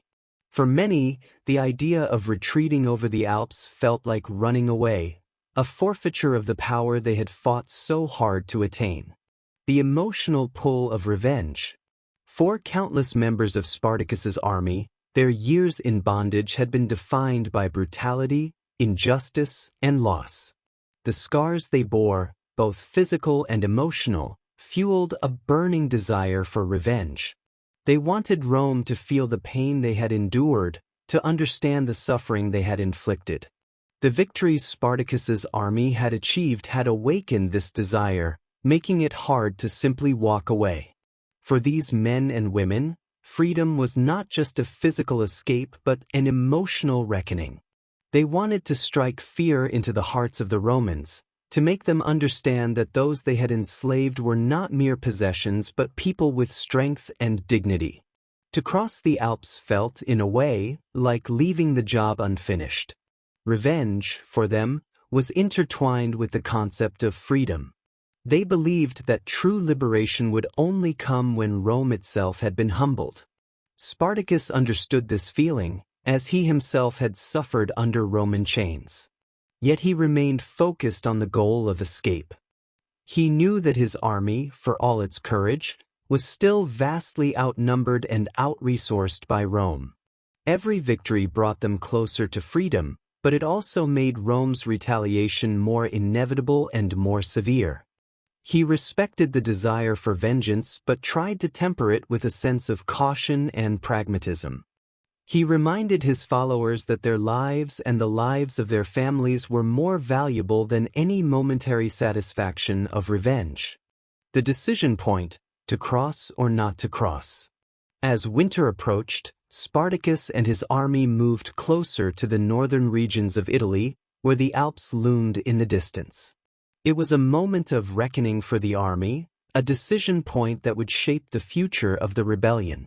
Many of his followers stood by Spartacus's vision, eager to cross the mountains and escape Rome's grasp. The Alps represented a tangible end to their journey, a final obstacle to overcome before they could live in peace. However, others in the army, emboldened by their victories, felt that crossing the Alps was a retreat that ignored the power they had gained. They argued that by staying in Italy, they could carve out a territory for themselves, perhaps even creating a free enclave within Roman territory. This idea of establishing a free land resonated with those who had come to see Italy as their home, even if it was a home drenched in blood and suffering. Spartacus was torn. He had always held the vision of crossing the Alps, but he also felt the weight of his followers' desires and expectations. He knew that many of them would be reluctant to abandon Italy, especially after they had fought so hard to make a place for themselves. Yet he also understood that staying in Italy would mean endless warfare, a constant struggle for survival against an empire that would never cease hunting them. The first detour, a move southward. In the end, Spartacus decided to delay the crossing, opting to lead his forces southward. This decision was a compromise, a way to buy time while allowing his followers to vent their frustrations and achieve some measure of retribution.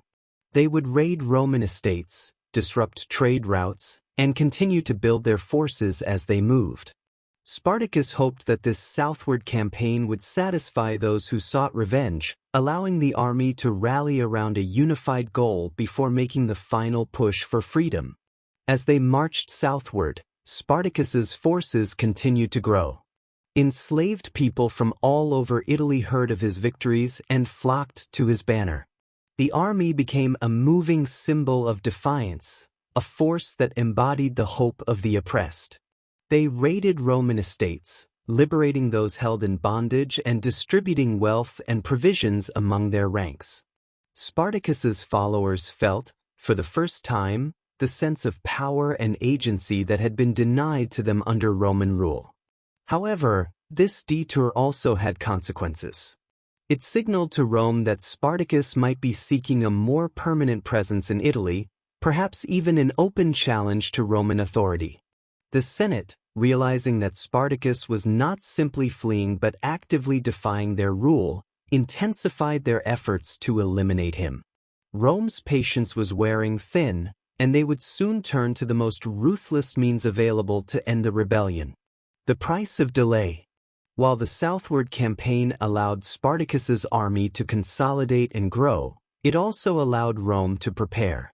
The delay gave Crassus, who had been appointed as the supreme commander to end the rebellion, time to organize his forces and devise a strategy.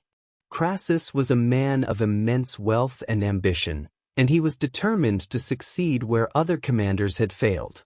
He viewed Spartacus as not only a military threat but also a political opportunity, a chance to prove his prowess and secure his place in Roman politics.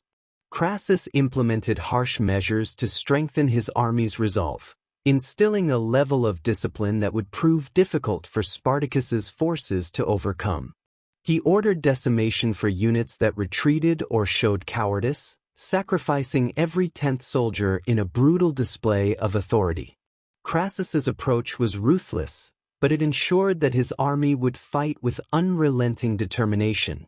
Spartacus, watching Crassus's tactics from a distance, understood that he was now facing a more dangerous opponent than ever before.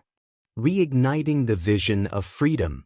As Crassus's forces drew closer, Spartacus returned to his original goal, urging his followers to focus once again on the dream of freedom beyond the Alps. He reminded them that their ultimate purpose was not to conquer Rome or seek revenge but to live freely. He knew that Crassus would bring everything he had to the fight, and Spartacus did not want his followers to die in a futile battle when they still had a chance at true freedom. With winter approaching, Spartacus prepared to lead his forces northward once again. The path was perilous, and the mountains were a formidable obstacle, but Spartacus was determined to pursue his vision. His speeches reignited the hope that had brought his army together in the first place, a reminder that they were fighting for a life beyond the brutality of Rome. A path not taken. The decision to move southward, though tactically sound in some respects, ultimately delayed Spartacus's escape. It intensified Rome's determination to crush the rebellion and brought Crassus's full force to bear against them. The dream of freedom still loomed on the other side of the Alps, tantalizingly close yet further than ever. Spartacus and his followers continued to march, their hopes undimmed but their path increasingly fraught with peril. They had defied Rome, inspired countless others, and held on to their dream of freedom against impossible odds. But now, as they turned once again toward the north, they would face their greatest and most dangerous challenge yet. The mountains were calling, but so was Rome's vengeance. The path to freedom was narrowing, and Spartacus knew that their final stand was drawing near. Chapter 8. The Brutal Endgame. As Spartacus led his army northward once again, the looming presence of Rome grew ever closer. Marcus Licinius Crassus, the Senate's appointed commander, was no ordinary opponent. He was wealthy, ambitious, and ruthlessly efficient, willing to do whatever it took to crush the rebellion once and for all. Crassus's arrival marked the beginning of a merciless campaign, an all-out assault on Spartacus and his followers that would culminate in a series of bloody, unrelenting confrontations. This chapter delves into the final phase of the rebellion, a desperate struggle where hope, courage, and survival collided with the relentless power of Rome. It explores Crassus's brutal tactics, Spartacus's attempts to evade and outmaneuver him, and the courage of those who followed Spartacus to the bitter end. Crassus's strategy, brutal discipline, and relentless pursuit. Crassus was a man of wealth and influence, but more than anything he was driven by a thirst for power and recognition. His command over the campaign against Spartacus was not merely a military duty, it was an opportunity to demonstrate his capabilities and secure his place within Roman politics. Unlike the previous Roman commanders who had underestimated Spartacus, Crassus understood the gravity of the threat. He knew that Spartacus was no ordinary opponent and that defeating him would require a relentless, uncompromising strategy. To instill discipline and obedience among his troops, Crassus revived the ancient and brutal punishment of decimation. When a unit showed cowardice or failed to perform as expected, Crassus ordered every 10th soldier to be executed by their own comrades. This brutal punishment instilled fear within his ranks, ensuring that no soldier would dare retreat or falter in the face of Spartacus's forces. Crassus's army became a fear-driven machine, ready to fight without hesitation and with unwavering loyalty to their commander. Crassus also implemented a strategy of relentless pursuit, refusing to allow Spartacus's army any chance to rest or regroup. He divided his forces to create a blockade, cutting off potential escape routes and driving Spartacus's army toward a cornered position. Crassus was determined to exhaust the rebels, forcing them into a confrontation that would end the rebellion once and for all. Spartacus's attempts at diplomacy and escape. As Crassus's forces closed in, Spartacus understood that his options were dwindling. He faced a relentless enemy who would not stop until his army was destroyed. Knowing the danger they were in, Spartacus explored every possible alternative, including diplomacy. In a last attempt to avoid a final, devastating battle, Spartacus tried to negotiate passage with pirate groups on the Italian coast, hoping to secure ships that could transport his people out of Italy. He hoped that, by reaching Sicily or other distant lands, his followers could escape Rome's grasp and rebuild their lives in peace. However, the deal fell through. The pirates, after initially agreeing to transport Spartacus's army, ultimately betrayed him, taking payment and abandoning him and his followers without a way to escape by sea. This betrayal was a devastating setback, stripping Spartacus's forces of one of their last viable options for escape. With no ships and no route out, Spartacus knew that they were now trapped within Italy, forced to face the Roman legions head-on. Despite this, Spartacus did not lose hope. He continued to inspire his followers, urging them to stay together and reminding them of the life they were fighting for. Though their path to freedom had been cut off, he believed that they could still survive, that they could still defy Rome to the end. His unwavering courage, even in the face of impossible odds, rallied his followers, many of whom were willing to die rather than surrender. The final stand, the battle on the Salaris River. As Crassus tightened his grip on the rebels, he finally succeeded in cornering Spartacus's forces near the Salaris River in southern Italy. Crassus's strategy had worked. Spartacus's army, exhausted and out of options, had nowhere left to go. The rebels found themselves facing a Roman force that outnumbered them, equipped with superior weaponry and discipline. For Spartacus, this was the ultimate test of his leadership and courage. In the days leading up to the final battle, Spartacus made a fateful decision. He gathered his closest followers, inspiring them with one last, passionate speech. He reminded them that they were fighting for their dignity, for their freedom, and for a life beyond the tyranny of Rome. He encouraged those who wished to escape to do so, knowing that they faced almost certain death. But for many, the thought of deserting Spartacus was unthinkable. They had come too far, fought too many battles, and sacrificed too much to abandon their leader now. Spartacus's courage had been the guiding force of the rebellion, and his followers were determined to stand by him to the end. On the morning of the battle, Spartacus symbolically mounted a horse, preparing to lead his men into combat one last time. But before charging into battle, he is said to have slain his horse, a final act symbolizing his commitment to stand with his followers, to live or die with them rather than attempting to escape. Spartacus, even in this darkest hour, displayed the same unwavering bravery that had inspired thousands to follow him. The clash, courage against impossible odds. The Battle of the Salaris River was brutal and bloody. Crassus's legions, driven by discipline and a ruthless commitment to victory, advanced with relentless precision, pushing Spartacus's forces back with each wave. Spartacus's army fought with desperate courage, knowing that this was their last stand. They fought not only for survival but for the ideals of freedom and dignity that had defined their journey. Despite being outnumbered and exhausted, Spartacus's forces fought valiantly. Using every tactic they had learned, every ounce of strength left in their bodies, they resisted the Roman advance, refusing to surrender even as the odds mounted against them. Spartacus himself fought at the front lines, wielding his weapon with the same skill and ferocity that had made him a feared gladiator. He was a leader in battle as much as he was in spirit, rallying his men and urging them forward even as the Romans closed in around them. The battlefield was a chaotic, deadly arena, where courage and desperation collided with the brutal efficiency of Rome's military. The ground became a sea of bodies as the rebel forces were steadily overwhelmed by the sheer numbers and discipline of the Roman legions. But Spartacus's followers did not retreat. They fought to the last, driven by loyalty to their leader and the hope that, in death, they would find a freedom that Rome could never take from them. The death of Spartacus, a symbolic end.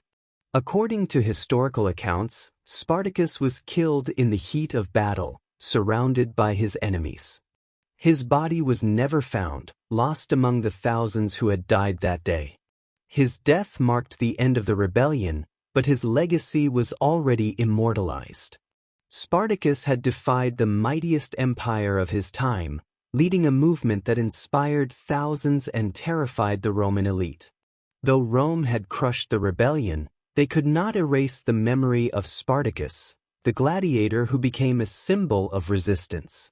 With Spartacus's death, Crassus ordered the crucifixion of thousands of captured rebels along the Appian Way, the road leading from Rome to Capua.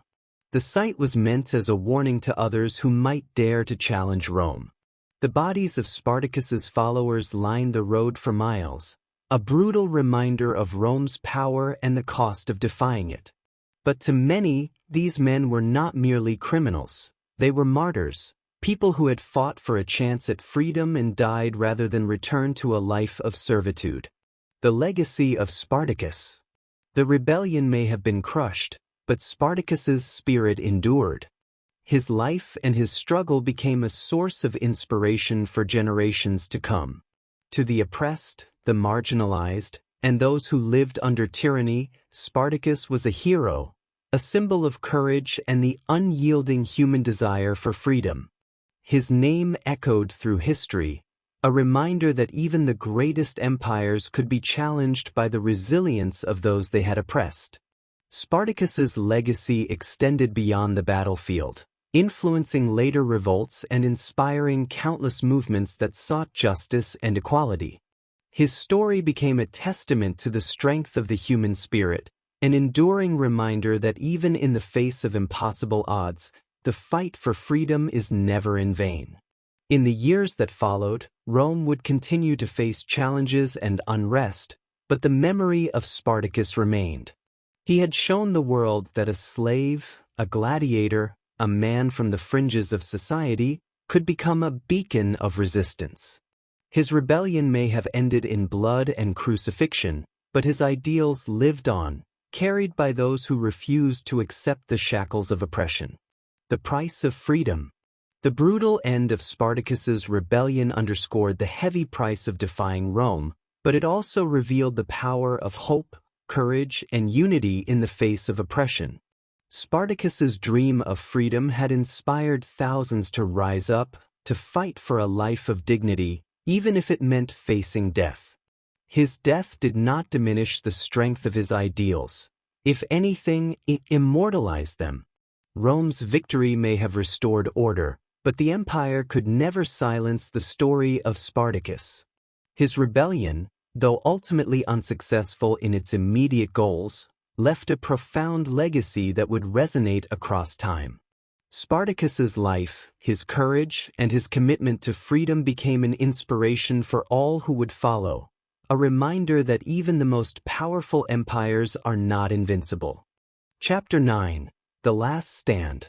As the rebellion neared its end, Spartacus and his remaining followers faced a grim reality. They had defied Rome for nearly 2 years, achieving victories that stunned the empire and inspired hope in countless oppressed people. But with each victory, Rome's resolve had only grown stronger, culminating in Crassus's ruthless campaign to crush them once and for all. Now cornered, outnumbered, and exhausted, Spartacus prepared for a final, defiant stand against the forces of Rome. In this chapter, we explore the tense days leading up to the last battle, the decisions Spartacus made, and the emotional strength of his followers as they faced almost certain death. The last stand of Spartacus was not only a physical confrontation but a symbolic end to one of the most significant rebellions of ancient history. The morale of a doomed army. By the time Spartacus's forces faced Crassus's legions at the Salaris River, they were worn down, having survived numerous battles and a relentless pursuit across Italy. Their numbers had dwindled, and supplies were scarce. For weeks, they had been pushed further south, hemmed in by Crassus's legions and with no path to escape. But despite the looming threat of death, Spartacus's followers remained committed to their leader and to each other. Many were bound not just by a desire for freedom, but by a sense of loyalty and unity forged through hardship. Spartacus's followers knew that they had little chance of winning the final battle, yet they remained steadfast. They had come to accept that their rebellion might end in blood, but they also understood that their struggle had proven something powerful, that those who were enslaved and oppressed could rise against the mightiest empire of their time. Each follower felt that they had a role in this symbolic stand, that their defiance alone would leave a mark on history. Spartacus himself moved through the camp in those final days, speaking with his followers, rallying their spirits, and sharing moments of solidarity. He spoke not of escape or retreat, but of the courage that had brought them this far. He reminded them that they were not just soldiers or slaves, but people who had reclaimed their dignity and chosen to live and die on their own terms. Spartacus's words strengthened their resolve, imbuing them with a sense of purpose that transcended mere survival. Spartacus's final strategy. Though he knew that victory was nearly impossible, Spartacus was determined to fight with all the skill and cunning he had developed throughout the rebellion. His plan was to divide Crassus's forces by launching an aggressive charge, aiming to break through the Roman lines in a desperate attempt to create an escape route. Spartacus believed that if they could disrupt the disciplined ranks of Crassus's army, they might find a chance to escape the encirclement or at least buy themselves time. Spartacus prepared his men for the battle, organizing them into units and assigning roles based on their individual strengths. Those who had been trained as gladiators would lead the charge, using their close combat skills to engage the Roman front lines. Spartacus placed his most experienced fighters in key positions, hoping to maximize their impact in the first moments of the attack. He made a symbolic gesture before the battle, reportedly slaying his own horse to demonstrate that he would stand and fight alongside his men, with no intention of fleeing.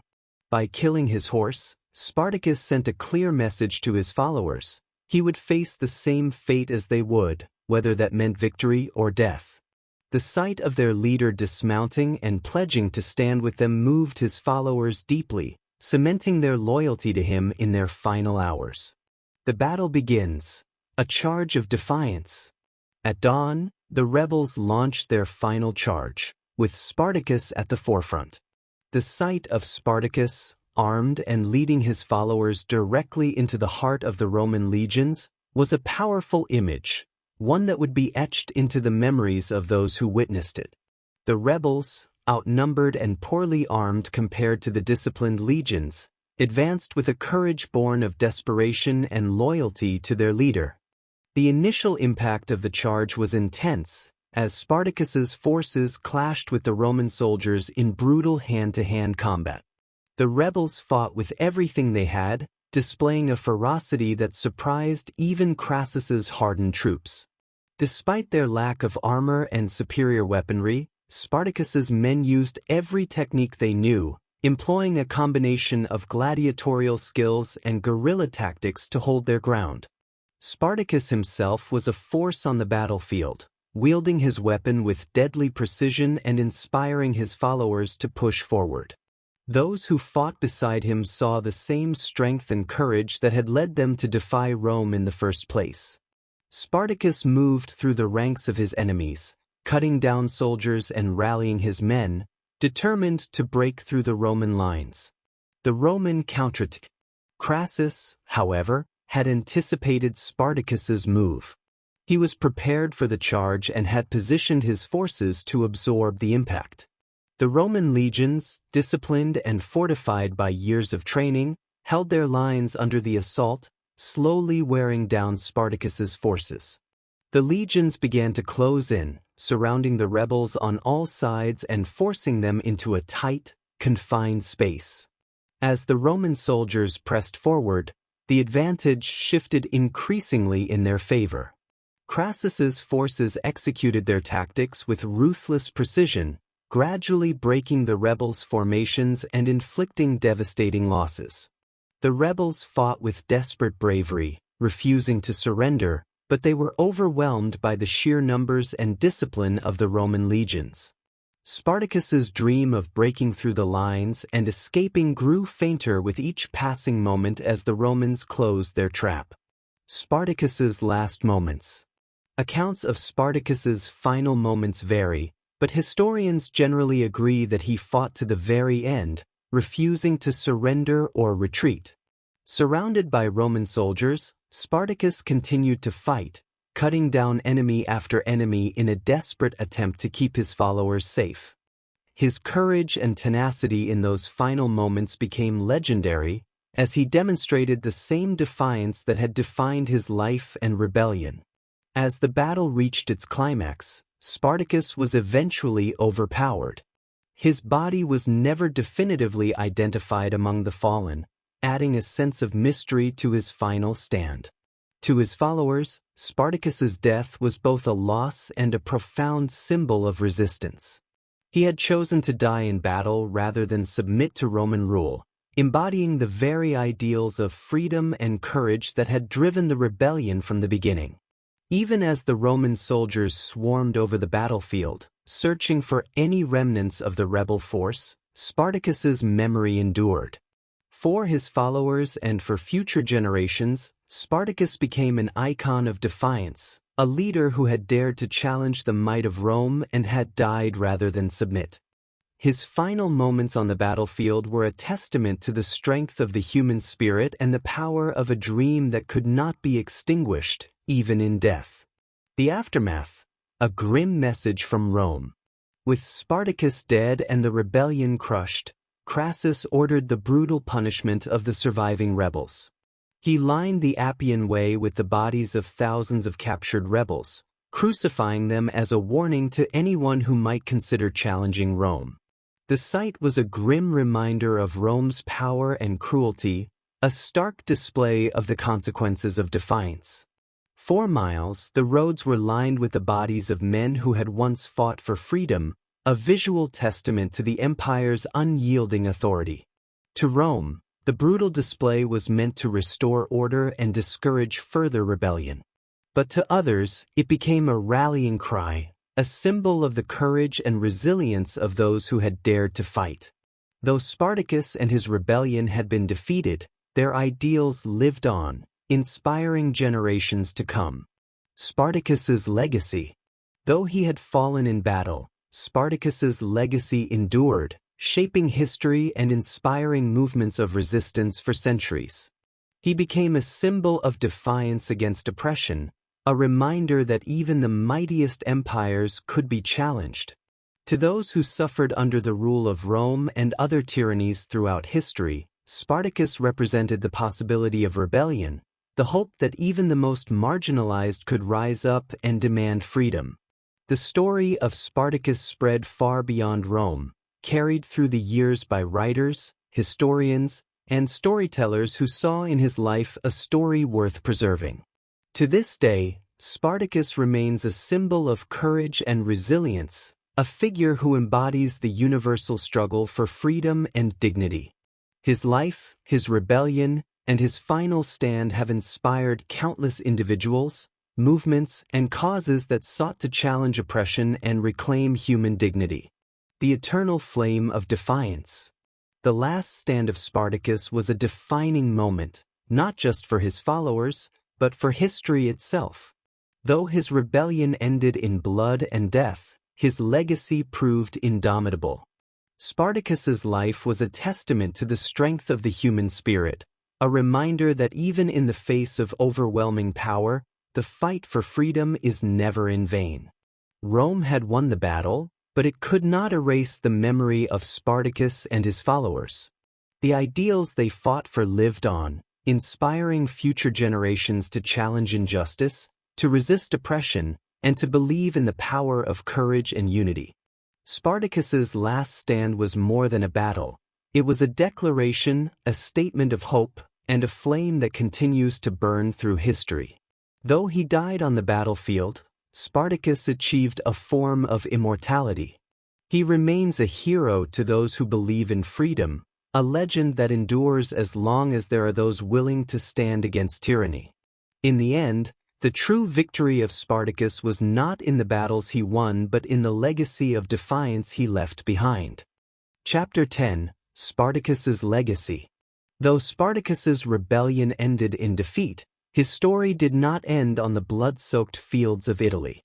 The life and actions of Spartacus, the gladiator-turned-rebel who defied the most powerful empire of his time, resonated far beyond his death, becoming a powerful symbol of resistance and an inspiration to countless generations. His legacy transformed him from a mere historical figure into a legend, a timeless icon of courage, freedom, and defiance against oppression.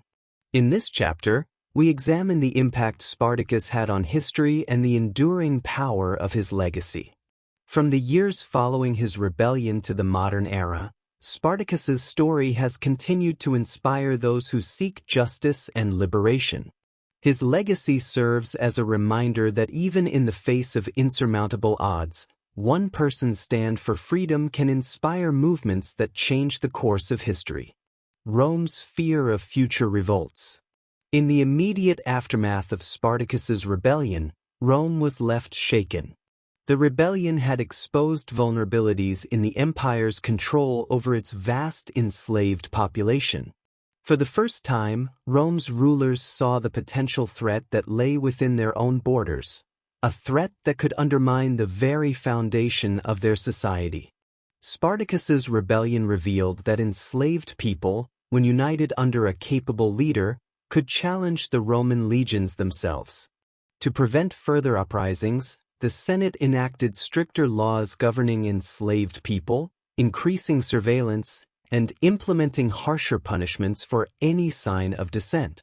The legacy of Spartacus's rebellion led to intensified repression, as Rome sought to crush any spark of defiance before it could ignite. Crassus's brutal execution of Spartacus's captured followers along the Appian Way was not only a punishment but a calculated act of deterrence, a visual warning to those who might dare to rebel. Yet, despite these efforts, Spartacus's legacy could not be erased. The memory of his rebellion remained embedded in the collective consciousness of the oppressed, inspiring quiet acts of resistance and instilling in enslaved people a sense of possibility. Spartacus's legacy lived on as a hidden, simmering threat within Rome, a reminder to the empire that the desire for freedom could not be silenced, even by the strongest of chains. Spartacus in historical memory. In the years following his death, Spartacus was remembered in various ways by historians, writers, and the general public. Roman historians, often writing from the perspective of the elite, portrayed him as a dangerous outlaw, a criminal who had dared to defy the state. However, they also acknowledged his skill, his charisma, and his ability to command loyalty. Some, like the historian Plutarch, recognized Spartacus's unique qualities, noting his intelligence, nobility, and commitment to his followers. These accounts, while biased, preserved Spartacus's story, ensuring that his legacy would survive through history. As time passed, Spartacus became a figure of fascination for writers and thinkers across different cultures. In medieval Europe, his story re-emerged in folklore as tales of heroic rebels and champions of justice spread through oral traditions. Though distorted by time and interpretation, the core of Spartacus's legacy remained intact. He was a leader who had fought for freedom, a man who had refused to submit to tyranny. By the Enlightenment period, thinkers and writers who advocated for justice and human rights began to draw on Spartacus's story as an example of defiance against oppression. He was viewed as a hero for those who believed in equality and liberty, and his story was cited as evidence that the desire for freedom was an innate human impulse, present across time and cultures. Spartacus as a symbol in modern revolutions. The legacy of Spartacus reached a new level of prominence in the 18th and 19th centuries, during a time of global revolutions and social upheaval. As movements for freedom and equality spread, Spartacus became a symbol for those who sought to challenge authoritarian rule. Revolutionary leaders and thinkers saw in Spartacus a model of courage and defiance, a figure who embodied the struggle against oppression and the fight for human dignity. During the French Revolution, Spartacus's name was evoked by leaders who saw themselves as champions of the oppressed. He was held up as an example of a leader who had stood up against the powerful and fought for the freedom of the enslaved. For the revolutionaries, Spartacus represented the idea that those at the bottom of society could rise up and demand justice, even against seemingly invincible authorities. In the 19th century, Spartacus's legacy influenced socialist and labor movements. Karl Marx and Friedrich Engels saw him as a figure of historical significance, a precursor to their vision of class struggle and the fight against economic oppression. Marx himself described Spartacus as the most splendid fellow in the whole of ancient history, praising his dedication to the cause of liberation. For socialist thinkers, Spartacus symbolized the unity and strength that could arise among the oppressed when they stood together. Spartacus's influence extended to the Americas, where enslaved people and abolitionists drew inspiration from his story. Leaders of slave rebellions, like Nat Turner in the United States and Toussaint Louverture in Haiti, invoked Spartacus's legacy as they led uprisings against their oppressors. Spartacus's rebellion became a source of hope for those who longed for freedom and a powerful reminder that the struggle for human rights had deep historical roots. Spartacus in literature, film, and popular culture.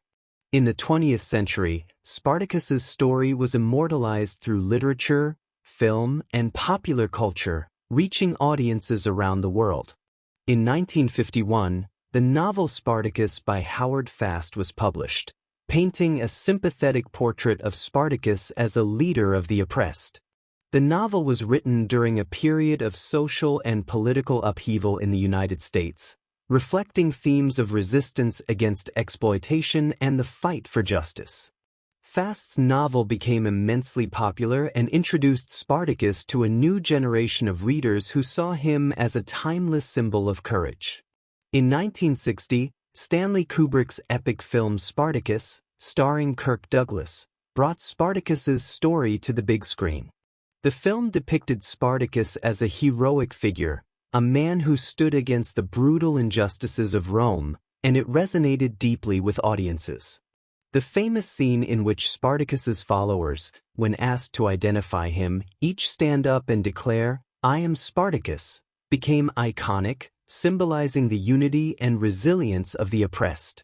The film's impact was profound, and it cemented Spartacus's place in popular culture as a symbol of defiance and human dignity. Spartacus's story continued to inspire artistic works and media, including television series, novels, and plays. His legacy found a place in music, with bands and musicians using his name as a symbol of rebellion. Spartacus's image evolved with each retelling, but the core of his story remained unchanged. He was a man who had chosen to fight for freedom, and that choice made him a hero to all who longed for justice. Spartacus as a timeless symbol of resistance. Today, Spartacus stands as a universal symbol of the fight for freedom. His story has transcended history, inspiring movements and individuals across cultures, languages, and centuries. He is remembered as the gladiator who became a leader, the slave who became a warrior, and the man who challenged the might of an empire for the sake of dignity and liberty. Spartacus's legacy reminds us that the desire for freedom is a fundamental part of human nature, an impulse that cannot be extinguished, no matter how powerful the oppressor. The name Spartacus has become synonymous with courage, resilience, and the power of unity. His story has inspired activists, political movements, and individuals who continue to seek justice in the face of adversity. Spartacus's rebellion serves as a reminder that history's most powerful figures are not always kings or emperors, but those who, despite overwhelming odds, stand up for the right to live free. The legacy of Spartacus, lessons for the modern world.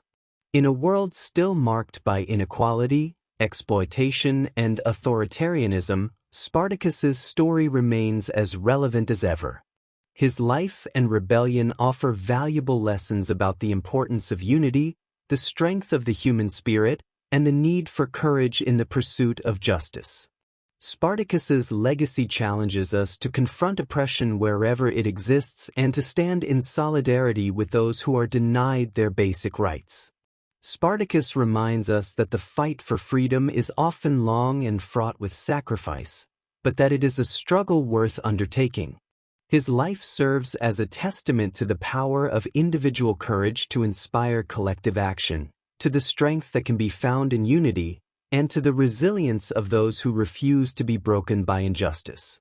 Spartacus's legacy continues to resonate with all who believe in human dignity, and his story remains a beacon of hope for those who refuse to accept a life in chains. The unyielding flame of Spartacus. Spartacus's legacy has endured through centuries, transcending his life and even his death. His story is more than a historical account. It is a call to action, a reminder that freedom is a right worth fighting for, even against impossible odds. Spartacus's life embodied the idea that no person should be forced to live in servitude, that every human being has an inherent right to dignity, and that the pursuit of freedom is a universal cause. Though his rebellion ended on a battlefield, Spartacus achieved a form of immortality. His legacy, his courage, and his dream of a life beyond the chains have continued to inspire and empower countless individuals throughout history. Spartacus's flame, his unyielding fight for justice, remains alive, a symbol of hope that endures wherever there are those willing to resist oppression. In the end, Spartacus's true victory lies not in the battles he fought, but in the enduring spirit of freedom he has passed on to the generations that followed. His legacy is a testament to the strength of the human soul, a reminder that even in the darkest of times, the desire for freedom can light the way forward. Spartacus's name lives on, a flame that will continue to burn as long as there are people willing to stand up and declare, "I am Spartacus." Conclusion: the eternal flame of rebellion. Spartacus's story is one of the most enduring tales of resistance and hope in human history. From his life as a Thracian warrior to his transformation into a gladiator and ultimately a leader of the oppressed, Spartacus embodied a universal longing for freedom that resonates across time and cultures. Though he was defeated on the battlefield, his legacy has transcended centuries, inspiring movements, individuals, and causes dedicated to justice, equality, and human dignity. The story of Spartacus reminds us that freedom is a powerful force, one that cannot be easily suppressed, even by the most powerful empires. His rebellion challenged the foundations of Rome itself, revealing the potential strength of those who dared to dream beyond their circumstances. Spartacus's journey from slavery to defiance, and from rebellion to legend, speaks to the unbreakable spirit within each individual who yearns for a life without chains. The timeless lesson of Spartacus. The life of Spartacus teaches us that no one is born to be subjugated. His journey reflects the transformative power of courage, the strength that comes from unity, and the profound impact of a leader who truly believes in his people. Spartacus's refusal to accept a life of bondage, his willingness to fight for his followers, and his unyielding vision of freedom left an indelible mark on history, one that extends far beyond the rebellion itself. Throughout his journey, Spartacus became more than a leader. He became a symbol of hope for those who sought to rise above their circumstances. His example challenges us to consider our own role in the fight for justice, to ask ourselves what we are willing to stand for, and to reflect on the power of one person's courage to ignite a movement. Spartacus's legacy is a call to each of us, a reminder that the pursuit of justice is a journey worth undertaking, even if it comes with sacrifice. The legacy of Spartacus in the modern world. In a world that continues to grapple with issues of inequality, oppression, and injustice, Spartacus's story remains profoundly relevant. His life serves as an enduring testament to the resilience of the human spirit and the unbreakable will of those who seek a life free from tyranny.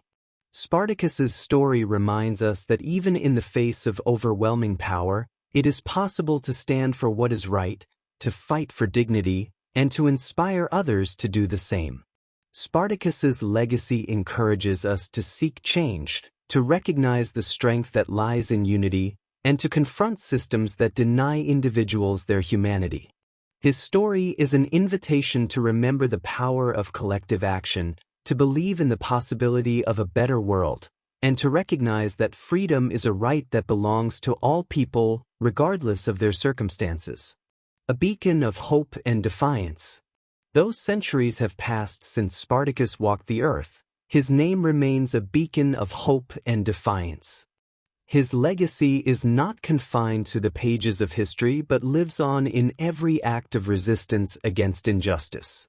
From the movements for civil rights to the struggles for independence and human rights around the world, Spartacus's spirit endures, inspiring those who refuse to accept a life of oppression.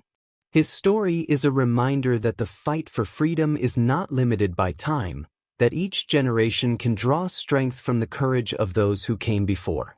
Spartacus's rebellion may have been crushed, but the ideals he fought for, the right to live with dignity, the freedom to choose one's path, and the courage to stand against injustice, are victories that cannot be undone.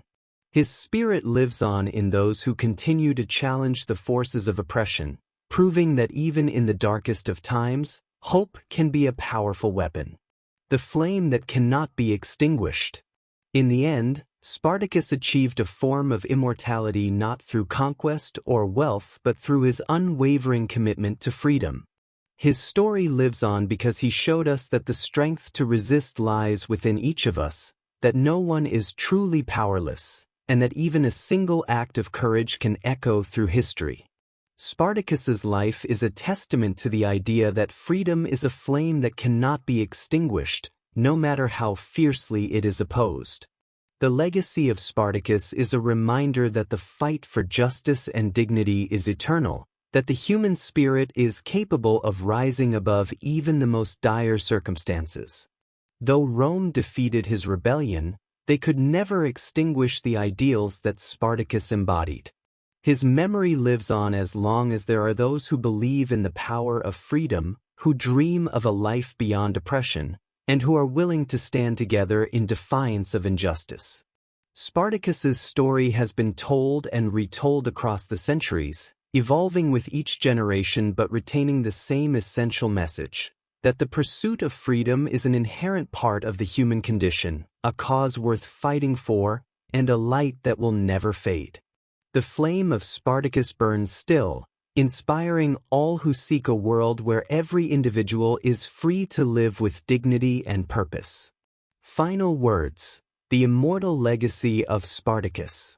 Spartacus's life and legacy are a testament to the power of one individual to inspire change, to transform lives, and to ignite movements. His name has become synonymous with courage, his actions a symbol of the fight against oppression, and his memory an eternal reminder that the desire for freedom is a flame that can never be extinguished. As long as there are those willing to resist, to hope, and to believe in a future free from tyranny, Spartacus's legacy will endure. In every generation, there will be those who look to Spartacus as a source of strength, as a reminder that even the mightiest powers can be challenged, and that every act of courage has the potential to change the world. Spartacus's rebellion may have ended on the battlefield, but his ideals live on, a beacon of hope for all who continue the fight for freedom.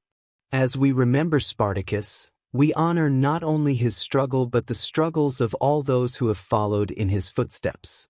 His legacy is ours to carry forward, to keep alive, and to pass on to future generations.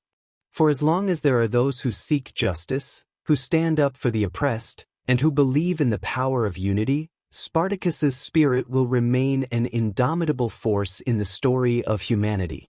In the end, Spartacus's true victory was not in battle, but in the legacy of freedom and defiance he left behind.